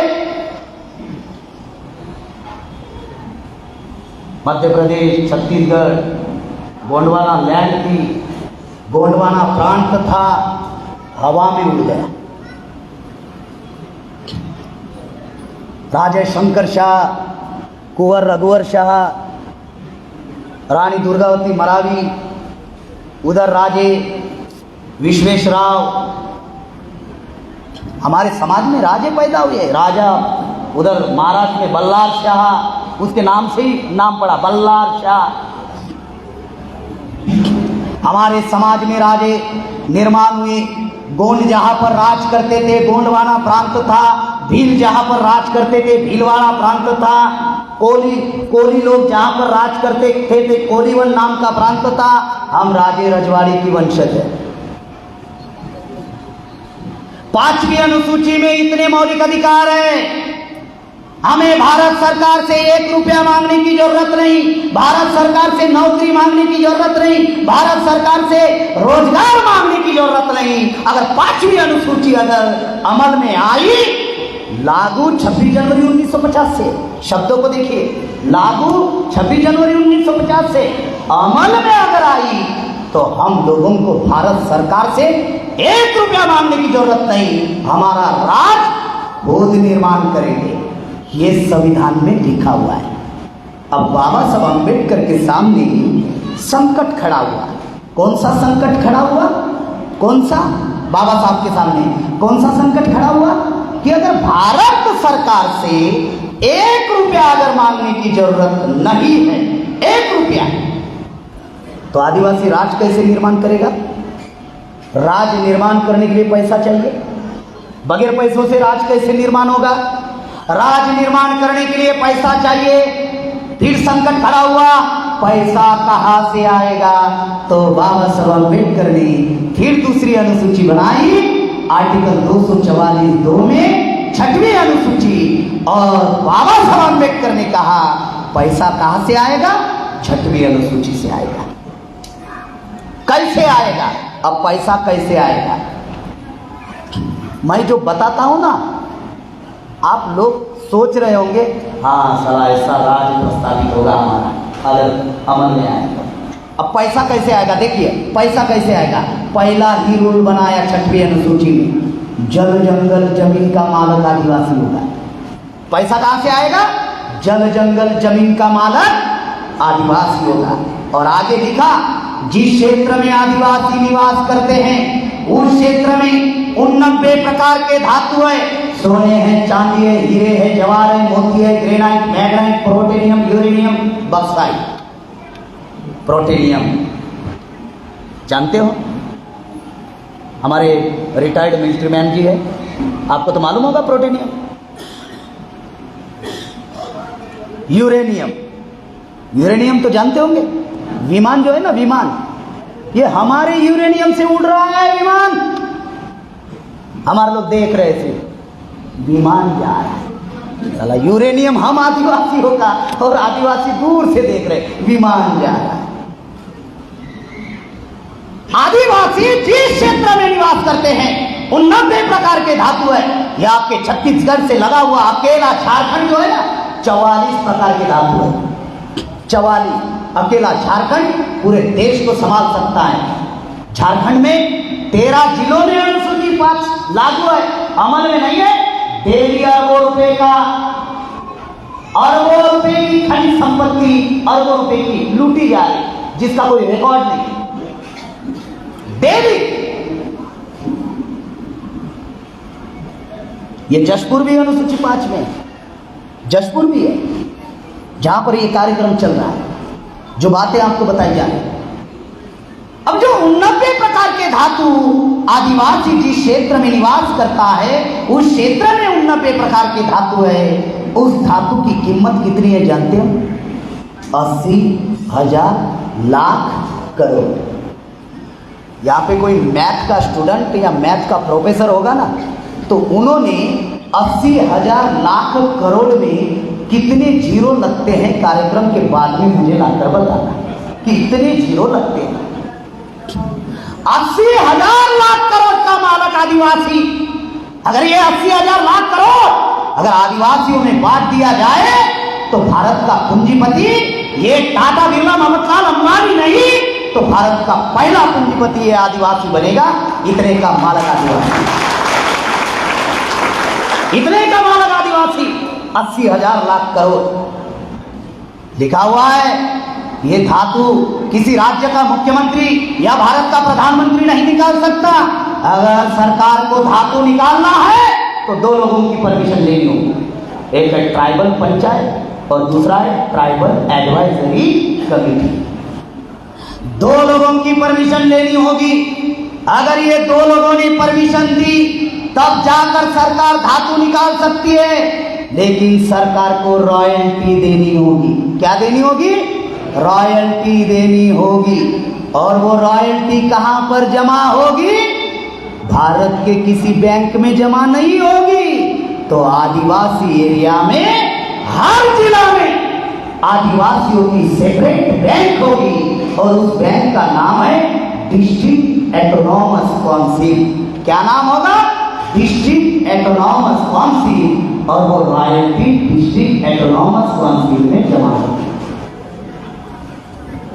अब आया ध्यान में, पैसा कहां से आएगा? 6वीं अनुसूची से। झारखंड के मुख्यमंत्री हेमंत सोरेन क्या चल रहा है मालूम है ना अभी झारखंड में? हाँ, अब छत्तीसगढ़ के लोगों को मालूम नहीं, ऐसा तो हो ही नहीं सकता। रायपुर से आया है क्या कोई? रायपुर में है या रायगढ़ में है? रायपुर में है ना टीम कबड्डी की। हाँ, कबड्डी टीम जो है, एक तो एकनाथ शिंदे ने उधर गुवाहाटी लेकर गए थे और हेमंत सोरेन जी रायपुर आए हैं। जानते हो हेमंत सोरेन जी के पीछे घोड़े क्यों लगे? हेमंत सोरेन ने रॉयल्टी की बात की। रॉयल्टी कितनी इंपॉर्टेंट है, अरबों का रॉयल्टी, अरबों का डेली लूटा जा रहा है ना, अरबों डेली लूटा जा रहा है। हेमंत सोरेन ने रॉयल्टी की बात की, बीजेपी ने प्लान बनाया, अगर हेमंत सोरेन को रॉयल्टी देंगे तो 10 राज्यों को रॉयल्टी देनी होगी, तो ये तो साला समस्या दिक्कत हो जाएगी। तो एक काम करते हैं, इसकी रॉयल्टी बाजू में लगा रखते हैं, पहले इसकी पीछे घोड़े लगा देते हैं। परिस्थितियां बता रहा, वो रॉयल्टी परमिशन अगर हम लोगों ने दी तो रॉयल्टी भारत सरकार को, आदिवासी को देनी होगी और भारत सरकार की किसी बैंक में जमा नहीं होगी, हमारी बैंक में जमा होगी, जो हर जिला में होगी, डिस्ट्रिक्ट ऑटोनॉमस काउंसिल। दूसरी बात, ये पानी की बोतल भी जसपुर में बेच नहीं सकता, 5वीं अनुसूची कह रहा है, बहुत खास बात बता रहा। ये मोबाइल बेच नहीं सकता है कोई कंपनी, कोई भी कंपनी अगर शेड्यूल 5 के एरिया में अगर उसको अपना प्रोडक्ट बेचना है तो 2 लोगों की परमिशन लेनी है, tribal panchayat and tribal advisory committee, जो डिस्ट्रिक्ट में होगी, डिस्ट्रिक्ट ट्राइबल एडवाइजरी कमेटी, ये 2 लोगों ने परमिशन दी तो इसके ऊपर टैक्स लगेगा और वो भी टैक्स कहाँ जमा होगा? डिस्ट्रिक्ट ऑटोनॉमस काउंसिल में जमा होगा और फिर उस आधार पर पैसा यहाँ से आएगा, फिर उस आधार पर आदिवासी अपना राज निर्माण करेंगे। कितना मौलिक अधिकार है संविधान में? 75 साल हो गए, अभी तक लागू नहीं हुआ। जो बातें मैं बता रहा हूं, क्या हमारे समाज के विधायक को मालूम नहीं है? क्या हमारे समाज के सांसद को मालूम नहीं? ऐसा आपका कहना है? क्या वो गधे लोग हैं और मैं ही एक सयाना हूं जो मुझे मालूम है? मैं तो अभी तक सरपंच का चुनाव नहीं लड़ा हूं, मैं अभी तक सरपंच का चुनाव नहीं लड़ा हूं, ना ही लड़ने वाला और ना ही interested. I am not a king but I am a king maker. मैं समाज में किंग पैदा करना चाहता हूं ताकि वो समाज की सही तरीके से लड़ाई लड़े। मैं किंग नहीं हूं, बहुत खास बात बता रहा, और ये अभी नहीं कह रहा हूं, बहुत सालों से कहते आ रहा हूं, आई एम नॉट ए किंग। मैं किंग नहीं हूं, मैं किंग पैदा करने वाला, किंग मेकर की भूमिका देश में अदा कर रहा हूं ताकि आदिवासियों में वो किंग पैदा हो जो अपनी समाज की लड़ाई लड़े। हमारे समाज में जितने भी टोटम हैं, वो हर टोटम में मैं नेतृत्व निर्माण करना चाहता हूं ताकि हमारे समाज के लोग अपनी समाज को सही दिशा दे सके। जो बातें आपको बताई जा रही हैं, इतना मौलिक अधिकार है 5वीं अनुसूची, लेकिन कभी भी हमारे समाज को 5वीं अनुसूची नहीं बताई गई। आपको पेशा एक्ट समझाया जाता है, PESA act, panchayat extension to schedule area. Gram panchayat के मेंबर को, सरपंच को ट्रेनिंग देते हैं, ट्रेनिंग देकर पेशा एक्ट समझाते हैं, ट्रेनिंग देकर ग्राम सभा समझाते हैं। पेशा एक्ट क्या है? 100% रिजर्वेशन। गांव में कौन सी पोस्ट होती है? आप सुपर क्लास 1 अधिकारी रहे हैं, गांव में सुपर क्लास 1 अधिकारी होता है सर? गांव में सुपर क्लास 1 अधिकारी होता है या चपरासी होता है, टीचर होता है, बाबू होता है, पटवारी होता है? यही पोस्ट होती है ना गांव में। आंगनवाड़ी सेविका होती है। गांव में आईएएस होता है क्या? नहीं होता है। तो 100% रिजर्वेशन कैसा है तुम्हें? ये तो नौकर बनाने का कानून है। नौकर बनेंगे, कौन से नौकर? आंगनवाड़ी सेविका। कौन से नौकर? चपरासी स्कूल के टीचर।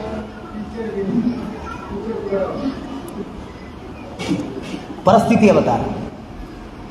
पेशा एक्ट आप लोगों को समझाते हैं, भारत सरकार ट्रेनिंग लेती है।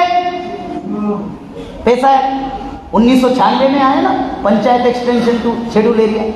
मैं अनाड़ी लोगों को समझाने के लिए उदाहरण देता हूं। 5वीं और 6वीं अनुसूची क्या है जानते हो? हाथी। 5वीं और 6वीं अनुसूची क्या है? हाथी, और पेशा एक्ट क्या है? हाथी की पूंछ। साला पूंछ पकड़ कर बैठे हैं हमारे लोग, हाथी को छोड़ दिए। हमारे लोग जो है वो पूंछ पकड़ कर बैठे हुए हैं, हाथी को छोड़ दिए। अब हमारे लोगों के पास एक तो जानकारी का अभाव है, और मेरे शरीर का आदमी जो है बहुत कम मिलता है। अब हर गांव में तो मैं नहीं जा सकता, कोशिश कर रहा हूं जाने की, हाँ, लेकिन मुझे तो ब्राह्मणों के आर्टिफिशियल भगवान शरीर का 10-12 हेड, 10-12 हाथ, 10-12 पैर तो है नहीं, है जो कुछ मैं यहाँ पर रख के दूसरी जगह जाऊं वहाँ प्रचार करूं, ऐसा तो कुछ है नहीं। मुझे 2 आंखें है, 2 पैर है, 2 हाथ है, बस आपके शरीर का इंसान। तो ये पेशा एक्ट जो है 5वीं अनुसूची को प्रभाव शून्य करने का कानून है, 5वीं अनुसूची की चर्चा खत्म करने का मामला है। यह है 5वीं अनुसूची। अब ये 5वीं अनुसूची संविधान में है, लागू है, अमल में क्यों नहीं है? उसका मौलिक कारण क्या है जानते हो? संविधान में आर्टिकल है, आर्टिकल अमल करना है तो कैसे करनी पड़ती है? राजनीतिक लैंग्वेज है कि आर्टिकल अगर अभी अमल करना है तो कैसे करनी होती है? तो आर्टिकल अमल करने के लिए एक्ट बनाने पड़ते हैं, और एक्ट बनने के बाद में वो अमल में आती है। तो जब तक शेड्यूल 5 और शेड्यूल 6 अनुसूची 5 और 6 इंप्लीमेंटेशन एक्ट जब तक नहीं बनेगा तब तक 5वीं और 6वीं अनुसूची अमल में आने वाली नहीं है। इसीलिए मैं आप लोगों को कह रहा हूं कि आप गांव-गांव में सिर्फ ट्राइबल पंचायत का गठन करो, बाकी का काम हमारे ऊपर छोड़ दो, क्या करना है। एक्ट बनाना होगा, और ये एक्ट कौन बनाता है? सुप्रीम कोर्ट, हाई कोर्ट बनाता है क्या? ना, एक्ट कौन बनाता है? कानून कौन बनाता है? जिनको आप चुनाव जितवा कर भेजते हो ना, विधायक और सांसद, वो लोगों को कानून बनाने का अधिकार है, एक्ट बनाने का अधिकार है, बना नहीं रहे। क्यों? अगर एक्ट होता और अमल में नहीं लाती तो ये प्रेम कुमार हिराम सरकार के विरोध में सुप्रीम कोर्ट में जाता, साला 6 महीने की सजा। एक्ट के ऊपर अगर किसी ने अमल नहीं किया तो 6 महीने की सजा प्रावधान है। इसलिए तो आरक्षण खत्म क्यों हुआ? रिजर्वेशन इंप्लीमेंटेशन एक्ट ही नहीं है, रिजर्वेशन इंप्लीमेंटेशन एक्ट ही नहीं है। 2004 में कांग्रेस ने आप लोगों को लॉलीपॉप दिया था, हम बनाएंगे, आप लोगों ने समर्थन दिया, सरकार बनी 5 में, बनाएंगे। SC ST का वोट लेने के लिए कांग्रेस ने कहा रिजर्वेशन इंप्लीमेंटेशन एक्ट बनाएंगे, नहीं बनाया। उसी प्रकार से हमें अनुसूची 5 और अनुसूची 6 ये इंप्लीमेंटेशन एक्ट बनाना होगा। इतना मौलिक अधिकार है। ये अधिकार को खत्म करने के लिए 2 बड़े कानून इस देश में लाए जा रहे हैं, अब समझना बहुत जरूरी है। 2 बड़े कानून। पहला कानून 2018 में चर्चा शुरू की NRC की, और 2019 में कहा हम NRC लागू करेंगे, और अमित शाह और नरेंद्र मोदी देश भर में सभाएं लेकर SC ST OBC के लोगों को कहा, क्या कहा कि हम NRC लागू करना चाहते हैं, लेकिन मुसलमान NRC का विरोध कर रहे हैं, मुसलमान रास्ते पर आ रहे हैं। और शाहीन बाग दिल्ली में मनाया गया, 24 घंटे शाहीन बाग टीवी पर दिखाया गया, और आप लोगों की मानसिकता बनाई कि NRC ये तो मुसलमानों से जुड़ा हुआ मामला है, हम आदिवासी का तो है ही नहीं। आप लोगों की मानसिकता बनाई, मुसलमानों को टीवी पर दिखाकर। अब क्या है NRC? अब हम कह रहे हैं आदिवासी इस देश के मूल निवासी है, पूरी जनता जान रही है, लेकिन NRC क्या कहती है? अब आदिवासियों को भारत का नागरिक साबित करना होगा। NRC भारत का नागरिक साबित करना होगा। NRC national registered citizen, NRC अब भारत का नागरिक हमको साबित करना होगा। और नागरिक साबित करने के लिए कौन से डॉक्यूमेंट्स लगेंगे NRC में? नंबर 1, आपका आधार कार्ड नहीं चलेगा। नंबर 2, आपका राशन कार्ड नहीं चलेगा। नंबर 3, आपका पैन कार्ड नहीं चलेगा। नंबर 4, आपका वोटिंग कार्ड नहीं चलेगा। नंबर 6, ड्राइविंग लाइसेंस नहीं चलेगा। अगर आपको भारत का नागरिक साबित होना है तो 2 दस्तावेज लगेंगे। एक है जन्म प्रमाण पत्र और दूसरा है जमीन के कागजात। हम आदिवासियों के पास में जमीन है तो कागजात नहीं है। और जन्म प्रमाण पत्र कितने लोगों के पास है? आपके पास है। चलो आपके पास है तो आप भारत के नागरिक साबित हो गए। तो आपके जन्म प्रमाण पत्र से आप भारत के नागरिक साबित नहीं होते हो। आपका जन्म प्रमाण पत्र तो लगेगा, लेकिन आपके माँ बाप का जन्म प्रमाण पत्र लगेगा, तब आप भारत के नागरिक साबित हो सकते हैं।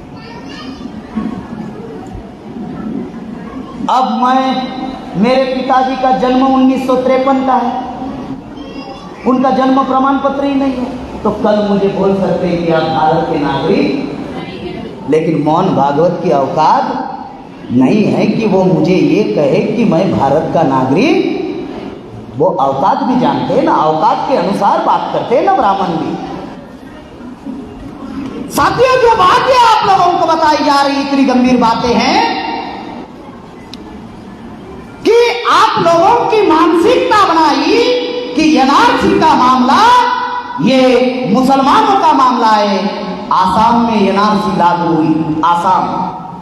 आसाम में 19,48,000 लोगों की लिस्ट बनी। जब हम लोगों ने वो लिस्ट देखी तो उसमें 5 लाख मुसलमान थे और 14,48,000 SC ST OBC के लोग थे, और उसमें 70% आदिवासी थे। तो तब हमें समझ में आया कि एनआरसी का मामला ये सिर्फ मुसलमानों का मामला नहीं है। एनआरसी का मामला ये हम SC ST OBC का मामला है, क्योंकि एनआरसी लागू होगी तो मुसलमानों का सिर्फ 10.5% नुकसान होगा।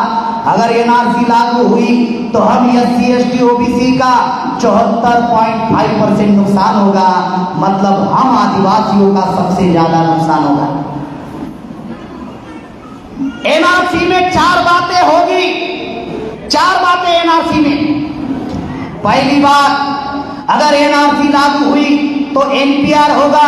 एनपीआर में पहली बात होगी जानकारी। आपसे जानकारी लेंगे, फिर वो जानकारी तहसील कार्यालय में जमा होगी और जानकारी के आधार पर डिवाइडेशन होगा कि जानकारी के आधार पर जो भारत का नागरिक साबित हो रहे और जानकारी के आधार पर जो भारत का नागरिक साबित नहीं हो रहे, डिवाइडेशन होगा। जानकारी के आधार पर जो भारत का नागरिक साबित नहीं हो रहे तो दूसरा बिंदु है, उनको लीगल नोटिस भेजा जाएगा और लीगल नोटिस में कहा जाएगा कि जानकारी के आधार पर आप भारत का नागरिक साबित नहीं हो रहे हैं, कृपा करके दस्तावेज सादर करें। हमारे लोगों के पास डॉक्यूमेंट्स नहीं है, आदिवासियों के पास में जमीन है तो डॉक्यूमेंट्स नहीं है, तो हमारे लोग दस्तावेज सादर नहीं कर पाएंगे। तो तीसरा बिंदु है, फॉरेन क्रिमिनल एक्ट के अंतर्गत हमारे लोगों को पूछा जाएगा कि जानकारी के आधार पर आप भारत के नागरिक साबित नहीं हुए, फिर आप किस देश के नागरिक हो? नेपाल के हो, श्रीलंका के हो, भूटान के हो, बांग्लादेश के हो, पाकिस्तान के हो, अफगानिस्तान के हो। Foreign criminal act. अब हमारे लोग भारत के ही नागरिक साबित नहीं हो रहे तो किस देश के नागरिक है, कहां से साबित करेंगे? तो चौथा बिंदु है डिटेंशन कैंप।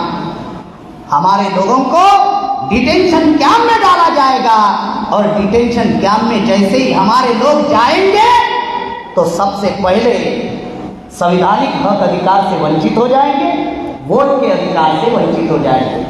हुआ आसाम में 4 डिटेंशन कैंप बनाए। 4 डिटेंशन कैंप में हजारों लोगों को डिटेंशन कैंप में रखा गया, महिलाएं और पुरुष एक ही डिटेंशन कैंप में। क्या हमारे बहू बेटियों की सुरक्षा है डिटेंशन कैंप में? नहीं है। आसाम में हुआ, दिनेश प्रजापति और तारा प्रजापति अपनी नागरिकता साबित नहीं कर पाए, ओबीसी के लोग थे, उन्होंने गुवाहाटी हाईकोर्ट में अपील की कि हमें कुछ दिन का समय दिया जाए अपनी नागरिकता साबित करने के लिए। गुवाहाटी हाईकोर्ट ने जजमेंट दिया कि आपको 10 साल का समय दिया जाता है। 10 साल में आपको नागरिकता साबित करनी होगी, नंबर 1। लेकिन 10 साल तक आपको वोट का अधिकार नहीं होगा। 10 साल तक आपको भारत की किसी भी प्रकार की कोई सुख सुविधा नहीं मिलेगी। इसका अर्थ क्या है? लोकतंत्र क्या कहता है? जिसकी संख्या ज्यादा होती है उनके वोट ज्यादा होते हैं, जिनके वोट ज्यादा होते हैं राज उनका होगा। अगर एनआरसी लागू हुई तो हमारे लोग भारत का नागरिक कागज पत्र के आधार पर साबित नहीं कर पाएंगे तो हमारे लोगों को डिटेंशन कैंप में डालेंगे और डिटेंशन कैंप में डालने के बाद हमारे लोगों को वोट के अधिकार से हमारे लोगों को खत्म किया जाएगा। परिस्थितियां बता रहा हूं कितनी गंभीर आ रही। जो ब्राह्मण विदेशी है अब वो ब्राह्मण आपको नागरिकता साबित करने के लिए कह रहा है। वामन मेश्राम साहब ने इस एनआरसी के विरोध में 29 जनवरी 2020 को भारत बंद किया और नरेंद्र मोदी को कहा एनआरसी लागू करना चाहते हो लागू करो, लेकिन हमारे पास किसी भी प्रकार का कोई डॉक्यूमेंट्स नहीं है।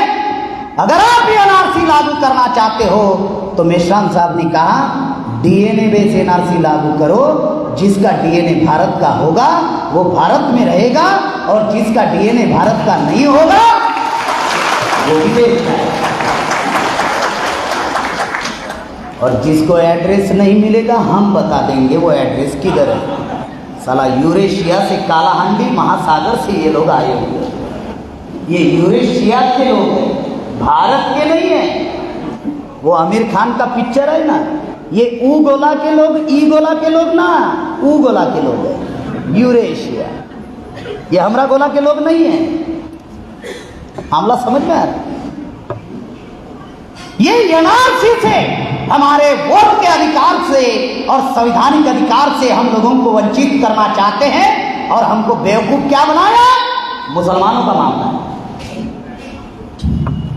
अब दूसरा खतरनाक कानून लाया जा रहा है जो सब्जेक्ट चर्चा में है, डी लिस्टिंग। अब ये डी लिस्टिंग क्या है? डी का मतलब डिले, लिस्टिंग का मतलब अनुसूचित जनजाति के लिस्ट से डिलीट करना चाहते हैं। किनको? जिन्होंने धर्म परिवर्तन किया और सिख, ईसाई, बुद्धिस्ट मुसलमान बन गए, वो आदिवासी को अनुसूचित जनजाति के लिस्ट में से डिलीट करना चाहते हैं। तो reservation in education, reservation in services, reservation in promotion, reservation in politics, 4 reservation है। शिक्षा का, नौकरी का, प्रमोशन का, राजनीति का। धर्म के नाम पर है क्या? धर्म के नाम पर है क्या? ये शिक्षा का, नौकरी का आरक्षण धर्म के नाम पर मिला है। किसके नाम पर है? अनुसूचित जनजाति के नाम पर। आर्टिकल 342 अनुसूचित जनजाति के नाम पर है। धर्म के नाम पर हमें कोई आरक्षण नहीं है। धर्म ये जीने का साधन है, जीने का मार्ग है। धर्म एक डिसिप्लिन है, अनुशासन है। मैं कोई भी धर्म स्वीकार कर सकता, मैं कोई भी धर्म स्वीकार कर सकता हूं। किसी के औकात है क्या? भारत के सुप्रीम कोर्ट या राष्ट्रपति की औकात है क्या मेरा ट्राइबल स्टेटस खत्म करने की? किसी की औकात है कि मेरा ट्राइबल स्टेटस खत्म करे? द्रौपदी मुर्मू जी को राष्ट्रपति क्यों बनाया? आपको क्या लगता है? आपको अधिकार देने के लिए बनाया? आपको नौकरी देने के लिए बनाया? डी लिस्टिंग का कानून बनाने के लिए द्रौपदी मुर्मू जी को राष्ट्रपति बनाया ताकि डी लिस्टिंग का कानून बनाया जाए और आदिवासी समाज से आदिवासियों को कम कर दिया जाए ताकि 5वीं अनुसूची प्रभाव शून्य हो जाए। साला schedule area, non schedule area बनाने का कार्यक्रम है। ये जल, जंगल, जमीन को 5वीं अनुसूची लागू नहीं है। नदी, नालों, पत्थरों को 5वीं अनुसूची लागू नहीं है। उस एरिया में आदिवासी कितने निवास करते हैं उस आधार पर 5वीं अनुसूची है। समझ में आ रहा है? ये जंगलों को, पहाड़ों को 5वीं अनुसूची नहीं है। ये जशपुर जिला को 5वीं अनुसूची है। मतलब क्या है? जसपुर जिला में जो आदिवासी निवास कर रहे हैं उनकी संख्या इतनी है, इसलिए ये एरिया शेड्यूल एरिया घोषित हुआ। अब लिस्ट में से अगर कम हो जाए तो ये धर्म में कोई भी स्वीकार कर सकता हो ना। चलो आप ईसाई आदिवासियों का विरोध कर रहे हैं, चलो कर रहे हैं ना विरोध, लेकिन आदिवासी तो हिंदू नहीं है ना, सुप्रीम कोर्ट कह रहा है। जो आदिवासी अपने आप को हिंदू मानते हैं उसका क्या करोगे? ईसाई आदिवासियों को लिस्ट से निकालोगे, जो अपने आप को हिंदू मानते हैं उसका क्या करोगे? आदिवासियों को हिंदू कोड भी मालूम है। जब भी कोई कार्यक्रम रखते हो ना आप लोग इसके बाद में, तो विद्वान वकील को मेरे कार्यक्रम में रखने का, बुलाने का। कहाँ गए आयोजक? हमारे एक्का साहब, छत्तीसगढ़ में एक्का दुक्का तिग्गा, ये जो एक से शुरू होता है ना, एक्सपर्ट वकील को रखना। ये दीवानी फौजदारी और सेशन कोर्ट का मामला नहीं, हाई कोर्ट सुप्रीम कोर्ट। क्यों कह रहा? क्योंकि हमारा समाज जो है ना बहुत सारी बातें जानता नहीं। वकील रहेगा तो बोल सकते हैं, हाँ वकील साहब बताइए क्या है। ये परिस्थितियां जो बातें आप लोगों को बताई जा रही कि ये धर्म का जो मामला है, तो आदिवासी को हिंदू कोड बिल लागू नहीं है। बहुत खास बात, आदिवासी को हिंदू कोड बिल लागू नहीं, आदिवासियों को हिंदू मैरिज एक्ट लागू नहीं, आदिवासियों को शारदा एक्ट लागू नहीं, आदिवासी हिंदू नहीं। सुप्रीम कोर्ट हाई कोर्ट के 16 जजमेंट है। मतलब डी लिस्टिंग में दूधारी तलवार, दूधारी मतलब दो धार वाली। ईसाई आदिवासी को भी काटेंगे और हिंदू आदिवासी को भी काटेंगे, मगर उनको भी लिस्ट से खत्म करेंगे, और जो आदिवासी हिंदू बन जाएंगे उनको भी लिस्ट से खत्म कर देंगे। मतलब आदिवासी रहेंगे ही नहीं। आप लोगों को मालूम है ये छत्तीसगढ़, झारखंड, ओडिशा, वेस्ट बंगाल, ये सबसे ज्यादा आदिवासियों ने धर्म परिवर्तन किया। मेरा सवाल है आरएसएस बीजेपी के लोगों को, आरएसएस और बीजेपी के जितने भी टॉप मोस्ट लीडर हैं, मिशनरी स्कूल में पढ़ाई किए हैं उन लोगों ने। इतिहास जान लीजिए आप लोग। आरएसएस, कांग्रेस, बीजेपी के जितने भी टॉप मोस्ट लीडर हैं, मिशनरी स्कूल में पढ़ाई की है उन लोगों ने। ये छत्तीसगढ़, झारखंड, ओडिशा, वेस्ट बंगाल में क्या आरएसएस के लोगों ने, क्या ब्राह्मणों ने कोई स्कूल हमारे समाज के विकास कल्याण के लिए पढ़ने के लिए बनाई क्या? मुझे बताओ किसी ब्राह्मण ने स्कूल बनाई हो तो नाम बताओ। इस एरिया में छत्तीसगढ़, झारखंड, ओडिशा, वेस्ट बंगाल में किसी ब्राह्मण ने आदिवासी समाज के शिक्षा के लिए कोई स्कूल बनाई है? बताओ मुझे। साला जिन आरएसएस ने हमारे समाज को गधे बनाया उसने स्कूल नहीं बनाई। ये तो अंग्रेजों की देन है कि अंग्रेज भारत में आए तो मिशनरी साथ में आई, और मिशनरी आई तो स्कूल बनाई। मिशनरी ने दो चीजों पर काम किया जाता, एक है शिक्षा और दूसरा है हेल्थ। हम तो जंगलों के लोग थे ना। आज हमारे समाज को शिक्षा मिली, हमारे समाज को शिक्षा मिली। सबसे ज्यादा अगर आदिवासी समाज में अगर नौकरी पर लोग होंगे, पढ़े लिखे लोग होंगे, तो आपको बताना चाहता हूं मिशनरी स्कूल में शिक्षा मिली इस वजह से हुआ। ताली आपने बजाई, लेकिन मैं कोई ईसाई धर्म का प्रचारक नहीं हूं, और ना ही मैं किसी धर्म का प्रचारक हूं, और ना ईसाई को मैं मानता हूं। मैं स्पष्ट कर देना चाहता हूं, मैं किसी धर्म का प्रचारक नहीं हूं, ना इस्लाम का हूं, ना ईसाइयों का हूं, और ना बुद्धिस्ट का हूं।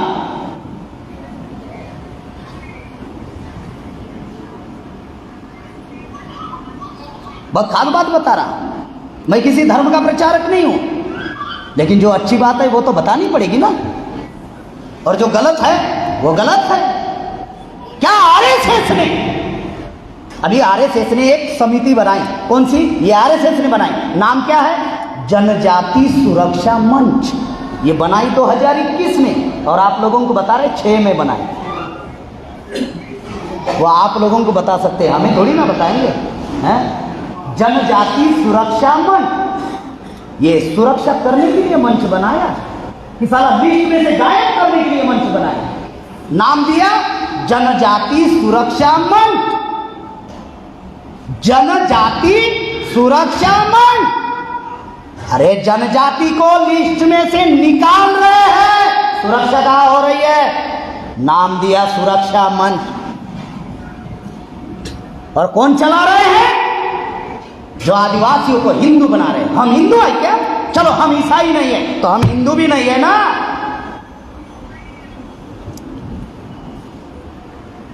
और धर्म, ये बात तो कान इधर इधर दिमाग में डालकर रखनी है। कौन सी? धर्म के नाम पर कोई आरक्षण नहीं है। मैं बहुत सारी चीजें बताऊंगा अभी, आपको और समझ में आएगा। धर्म के नाम पर आरक्षण नहीं है, आरक्षण समाज के नाम पर है। धर्म एक जीने का मार्ग है, जीने का साधन है, डिसिप्लिन है, अनुशासन है। मुझे ब्राह्मण धर्म पसंद नहीं तो हमारे लोगों ने ईसाई धर्म स्वीकारा, हमारे लोगों ने इस्लाम को स्वीकारा, हमारे लोगों ने बुद्धिस्ट को स्वीकारा। धर्म जीने का साधन है, जीने का मार्ग है, डिसिप्लिन है, अनुशासन है। हम कोई भी धर्म स्वीकार सकते हैं। आदिवासी का पर्टिकुलर कोई धर्म ही नहीं है। आदिवासी गोंडी धर्म लिख सकता है, सरना धर्म लिख सकता है, कोया पुणे में लिख सकता है, नेचर प्रकृति धर्म लिख सकता है, आदिम धर्म लिख सकता है, मानव धर्म लिख सकता है, कोई भी धर्म लिख सकता है। मैंने तो पहले ही बताया। क्या बताया? हिंदू नाम का कोई धर्म ही नहीं है। ये मैं नहीं कह रहा हूं, मोहन भागवत भी कह रहा है हिंदू नाम का धर्म नहीं, हिंदू ये संस्कृति है। हिंदू नाम का धर्म नहीं, हिंदू ब्राह्मणों के किसी भी धर्म ग्रंथ में नहीं, रामायण में नहीं, महाभारत में नहीं, श्रुति में नहीं, पुराण में नहीं, गीता में नहीं। होगा तो मुझे बताइए। ब्राह्मण के किसी भी धर्म ग्रंथ में हिंदू नहीं है। ब्राह्मणों का नेता स्वामी दयानंद सरस्वती 1875 में हिंदू समाज नहीं बनाया, आर्य समाज बनाया। और स्वामी दयानंद सरस्वती ने भारत के तमाम ब्राह्मणों को कहा, क्या कहा? अरे ब्राह्मणों, हिंदू मोगलों ने दी हुई गाली है। हम आर्य समाज के लोग हैं, आर्य व्रत के लोग हैं, इसलिए उसने आर्य समाज बनाया। ब्राह्मणों को गाली देते थे। मोगल जब 650 साल देश में राज किए, मोगलों की भाषा पर्शियन थी। पर्शियन लैंग्वेज में गुलाम को हिंदू कहा जाता है। ब्राह्मण ने इतिहास में लिखा, सिंधु से हिंदू बना। तो कैसे? तो ब्राह्मण ने कहा, मोगल लोग स को ह बोलते थे। अबे तो गधे, अगर स को ह बोलते थे तो फिर सलमान को हलमान क्यों नहीं बोले? सलमान को सलमान ही बोला, सिर्फ सिंधु को हिंदू बोला, सलमान को हलमान को बोला नहीं। बात समझ में आ रही?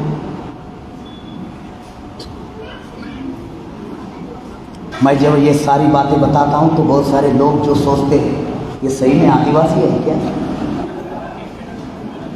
बहुत जगह पर 32 राज्य और 370 जिलों से ज़्यादा जिलों में फिजिकली कार्यक्रम हुए, फिजिकली हुए। ये छत्तीसगढ़ बहुत सारे जिला घूम चुका, बहुत सारे कार्यक्रम हुए छत्तीसगढ़ में।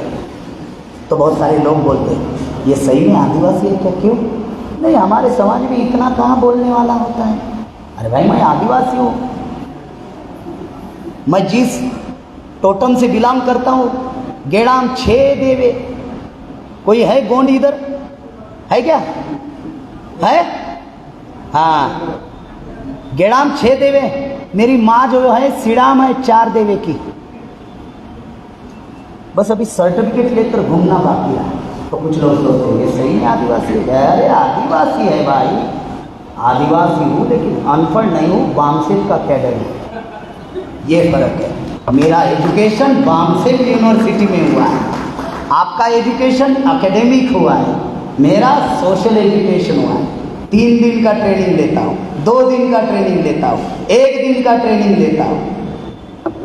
जो बातें बताई जा रही, और एक ही ट्रेनिंग नहीं, अलग अलग ट्रेनिंग लेता हूँ। हिस्टोरिकल ट्रेनिंग लेता हूँ, ऑर्गेनाइजेशनल ट्रेनिंग लेता हूँ, ट्रेनिंग फॉर ट्रेनर लेता हूँ, ट्रेनिंग फॉर लीडरशिप लेता हूँ। 4 किस्म का ट्रेनिंग लेता हूँ।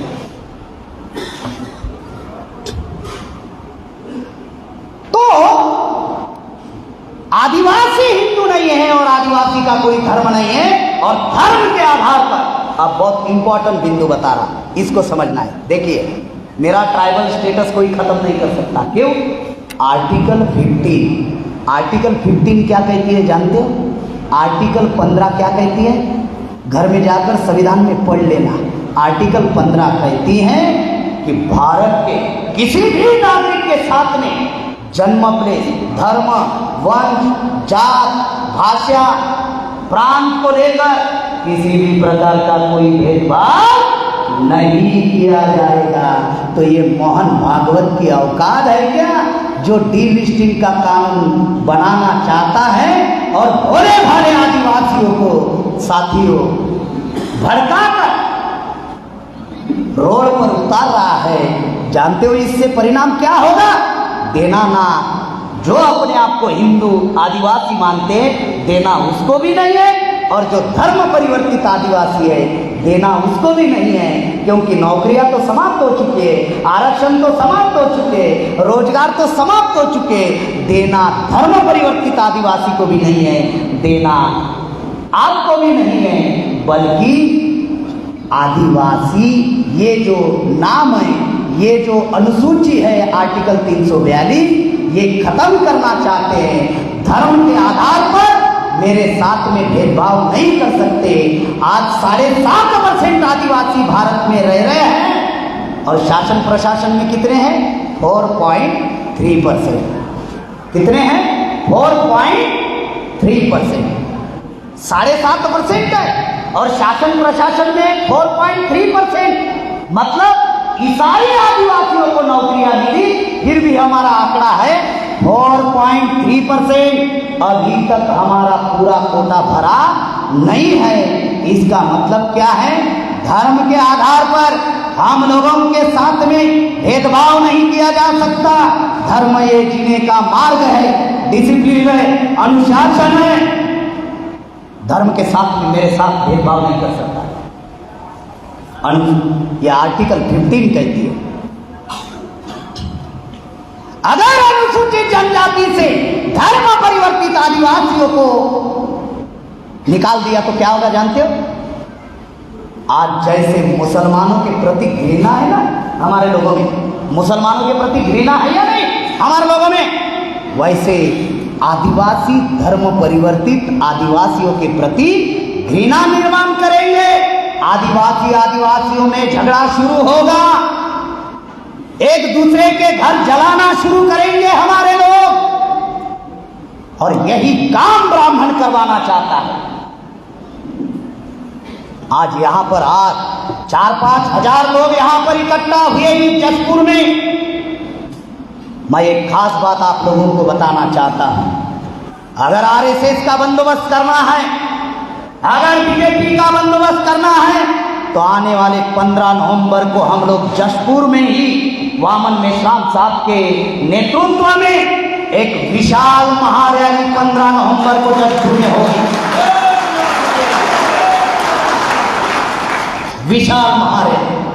आज आप 5,000 लोग यहां पर आए, 4-5 हजार लोग आप यहां पर आए। 15 नवंबर क्रांतिवीर बिरसा मुंडा का जन्मदिन है और इस जशपुर से हम लोग आगाज शुरू करने वाले हैं। और ये जो 5-6 राज्य है, महाराष्ट्र, छत्तीसगढ़, मध्य प्रदेश, झारखंड, ओडिशा, वेस्ट बंगाल, ये 5-6 राज्य से 1 लाख आदिवासी जशपुर में आएंगे टीवी के विरोध में। देखते हैं आरएसएस क्यों बोल रहा हूं, आपको नई जानकारी देता हूं। 15 अक्टूबर को 1 लाख लोग लेकर आरएसएस के हेडक्वार्टर जा रहे हैं। 15 अक्टूबर को 1 लाख लोग लेकर कहां जा रहे हैं हम लोग? आरएसएस के हेडक्वार्टर पर है। हमारे लोगों की सोचने की छोड़िए, बोलने की छोड़िए, सोचने की भी औकात है आरएसएस के हेडक्वार्टर जाने की। हम लोग जा रहे हैं, तारीख भी बता रहे हैं, 15 अक्टूबर को जा रहे हैं। 14 अक्टूबर 1956 में बाबा साहब ने धम्म दीक्षा ली थी। लाखों बाबा साहब के अनुयायी 14 अक्टूबर को इकट्ठा होते या नहीं? नागपुर में होते या नहीं? बस उनमें से 1 लाख लेकर जाना। अगर आरएसएस हमको रोकेगी तो इंटरनेशनल न्यूज बनेगी, हमारा ही फायदा। जाने देंगे तो झंडा गाड़ कराएंगे, हमारा ही फायदा। बहुत खास बात बता रहा हूं। अब ब्राह्मण फंसा हुआ है, साला विरोध करेंगे तो इंटरनेशनल न्यूज बनेगी, अगर जाने देंगे तो झंडा गाड़ कराएंगे। अब कौन सा झंडा गाड़ेंगे ये अब नहीं बताएंगे, 15 अक्टूबर को दिखेगा। साधारण मामला नहीं है, साधारण मामला नहीं है। इसीलिए ये डीलिस्टिंग का जो मामला है, ये कि भाषा में अगर मुझे समझाना है ना, डीलिस्टिंग ये समस्त आदिवासियों के लिए मृत्यु पत्र है। बहुत खास बात, ये सेंटेंस मेरा याद रखिए, डीलिस्टिंग ये हम आदिवासियों के लिए मृत्यु पत्र है। आप क्या सोच रहे सिर्फ धर्म परिवर्तित आदिवासी का नुकसान होगा? गलत। जो आदिवासी अपने आप को तथाकथित हिंदू मानते हैं उनका सबसे ज्यादा नुकसान होगा। ये हमारे लिए मृत्यु पत्र है। इसीलिए हमें गांव देहात में जाना होगा, धर्म परिवर्तित आदिवासियों को भी समझाना होगा, और जो आदिवासी अपने आप को तथाकथित हिंदू मानते हैं वो भी आदिवासियों को समझाना होगा। और जो बैताल, जो पागल आदिवासी जो प्रचार करते हैं कि जिन्होंने धर्म परिवर्तन किया, उनको अनुसूचित जनजाति के लिस्ट में से निकाल दो, वो नाम पर कौन सा अधिकार है बता? सवाल खड़ा, धर्म के नाम पर कौन सा अधिकार है बता? धर्म के नाम पर क्या मेरे साथ भेदभाव कर सकते हैं? धर्म ये जीने का मार्ग है, डिसिप्लिन है, अनुशासन है। मैं कोई भी धर्म स्वीकार कर सकता हूं। 16 जजमेंट है हाई कोर्ट, सुप्रीम कोर्ट के आदिवासी वो खनिज संपत्ति उपलब्ध करा कर देना चाहते हैं। इसीलिए आदिवासियों में झगड़ा लगाना चाहते हैं, ताकि हम लोग इधर झगड़ते रहे और ब्राह्मण लोग उधर राज करते रहे। लेकिन हमारे दिमाग में राजा बनने का सोच बिल्कुल ही ना आए। 3 मिनट बचे हुए, मुझे 4:30 बजे का टाइमिंग दिया आपने। हाँ, 4:27 हुए, 3 मिनट बचे हुए। मैं बराबर चलता हूँ मेरे घड़ी के अनुसार। 3 मिनट है? हाँ, 27, 3 मिनट। अब 3 मिनट में मुझे एक बात समझानी है, फिर भी 1 मिनट बचा कर रखूंगा। कौन सी बात? जिंदगी में एक बात ध्यान रखना है, अलग अलग रहकर लड़ाई लड़ेंगे तो हम छत्तीसगढ़ का मुख्यमंत्री भी नहीं बना पाएंगे। छत्तीसगढ़ में कितनी विधानसभा सीटें हैं? 90। उसमें आदिवासियों की कितनी है? 30। सरकार बनाने के लिए कितनी चाहिए? 46। सरकार बनाने के लिए कितनी चाहिए? 46। चुनकर हमारे कितने जाते हैं? 30। सरकार बना पाएंगे? हाँ, चलो अभी दिल्ली का उदाहरण। दिल्ली में जो संसद है 543 मेंबर ऑफ पार्लियामेंट की है। कितनी? 543। सरकार बनाने के लिए कितनी चाहिए? 272। आदिवासी के कितने चुनकर जाते हैं? 47। सरकार बना पाएंगे प्रधानमंत्री? तो क्या करना होगा? फिर कांग्रेस बीजेपी से गठबंधन करना होगा, समर्थन लेना होगा। लोगे तो क्या होगा? जिन्होंने 55 साल सत्यानाश किया कांग्रेस ने, जिन्होंने 20 साल बीजेपी ने सत्यानाश किया, जिनकी सरकार में 5वीं और 6वीं अनुसूची अमल में नहीं आई, तो वो लोग आपके साथ आने के बाद या आप उनके पास जाने के बाद वो 5वीं 6वीं अनुसूची अमल में लाएंगे? तो हमें हमारे दोस्त और दुश्मन की पहचान होनी चाहिए कि हमारे दोस्त कौन है और हमारे दुश्मन कौन है। हमारे दोस्त कौन है? शेड्यूल कास्ट के लोग हैं, ओबीसी के लोग हैं, माइनॉरिटी के लोग हैं। क्यों? अगर नौकरी हमारी समाप्त हुई तो एससी ओबीसी मुसलमानों की बची हुई है क्या?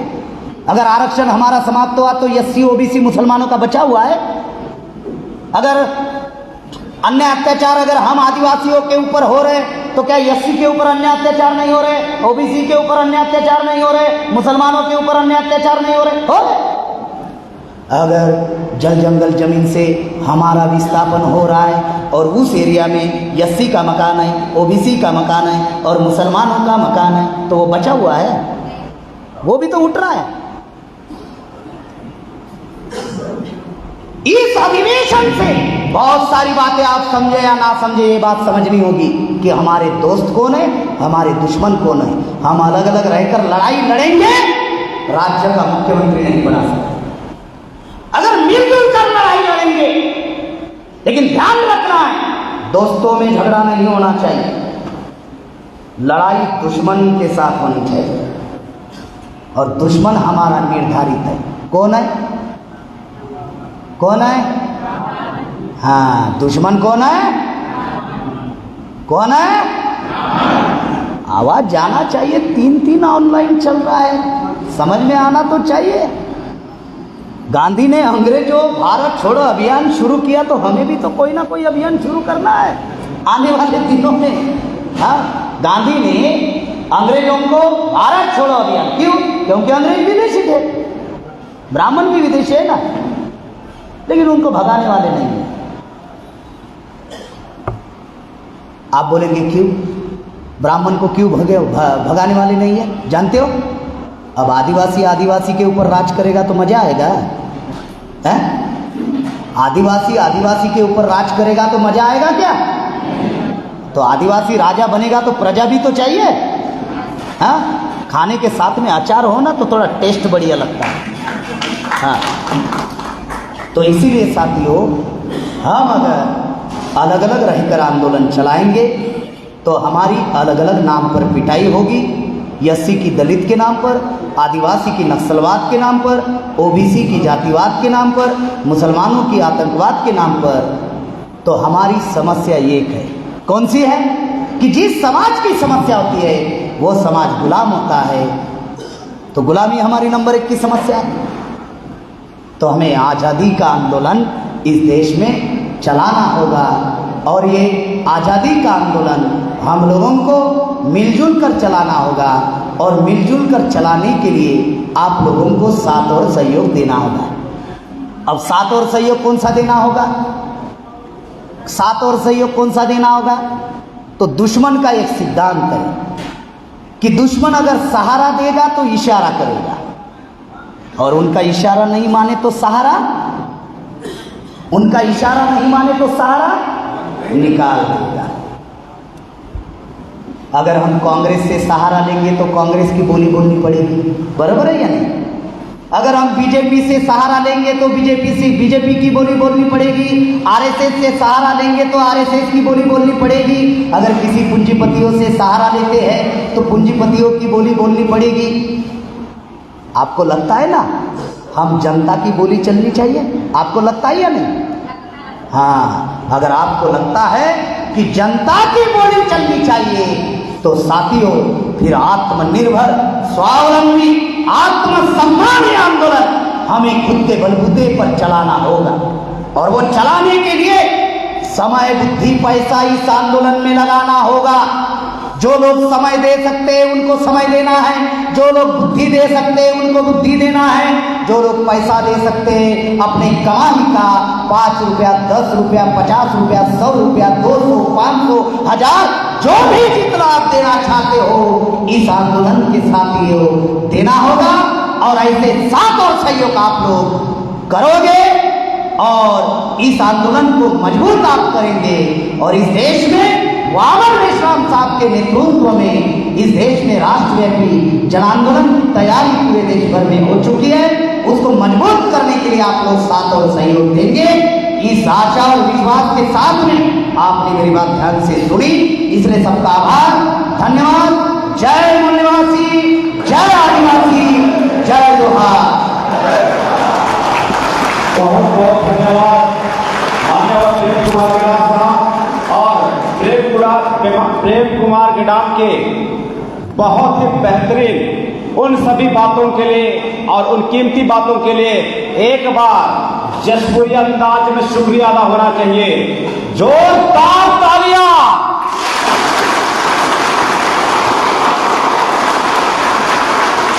और 85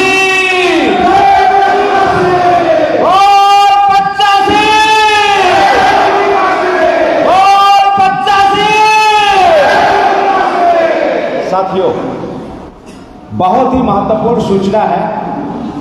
आने वाले समय में इससे थोड़ा सा बैठिएगा, 5 मिनट में खत्म होगा, थोड़ा सा सब्र कीजिएगा।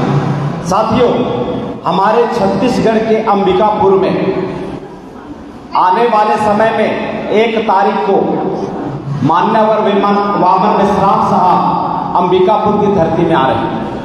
मैं समस्त लोगों से गुजारिश करता हूं कि आप लोग इस संख्या का 10 गुना, इस संख्या का 10 गुना अंबिकापुर में कूच करेंगे 1 तारीख को। साथियों, आजादी के लिए बहुत स्मार्ट होना पड़ता है। आजादी के लिए जो ब्रेन है वो शासक की तरह सोचने के लिए ट्रेंड करना पड़ता है और इसके लिए हमको सभा में आना पड़ता है साथियों। और अभी कार्यक्रम को 5 मिनट में समाप्त किया जाएगा। आप लोगों ने ये जो मॉमसेप का जो विंग्स है उसमें का जो राष्ट्र किसान मोर्चा का फर्स्ट अधिवेशन है, प्रथम अधिवेशन है पत्थल गांव में, उसमें 11 सितंबर को है। उसके लिए ऐलान कर दिया गया है। दूसरी सूचना है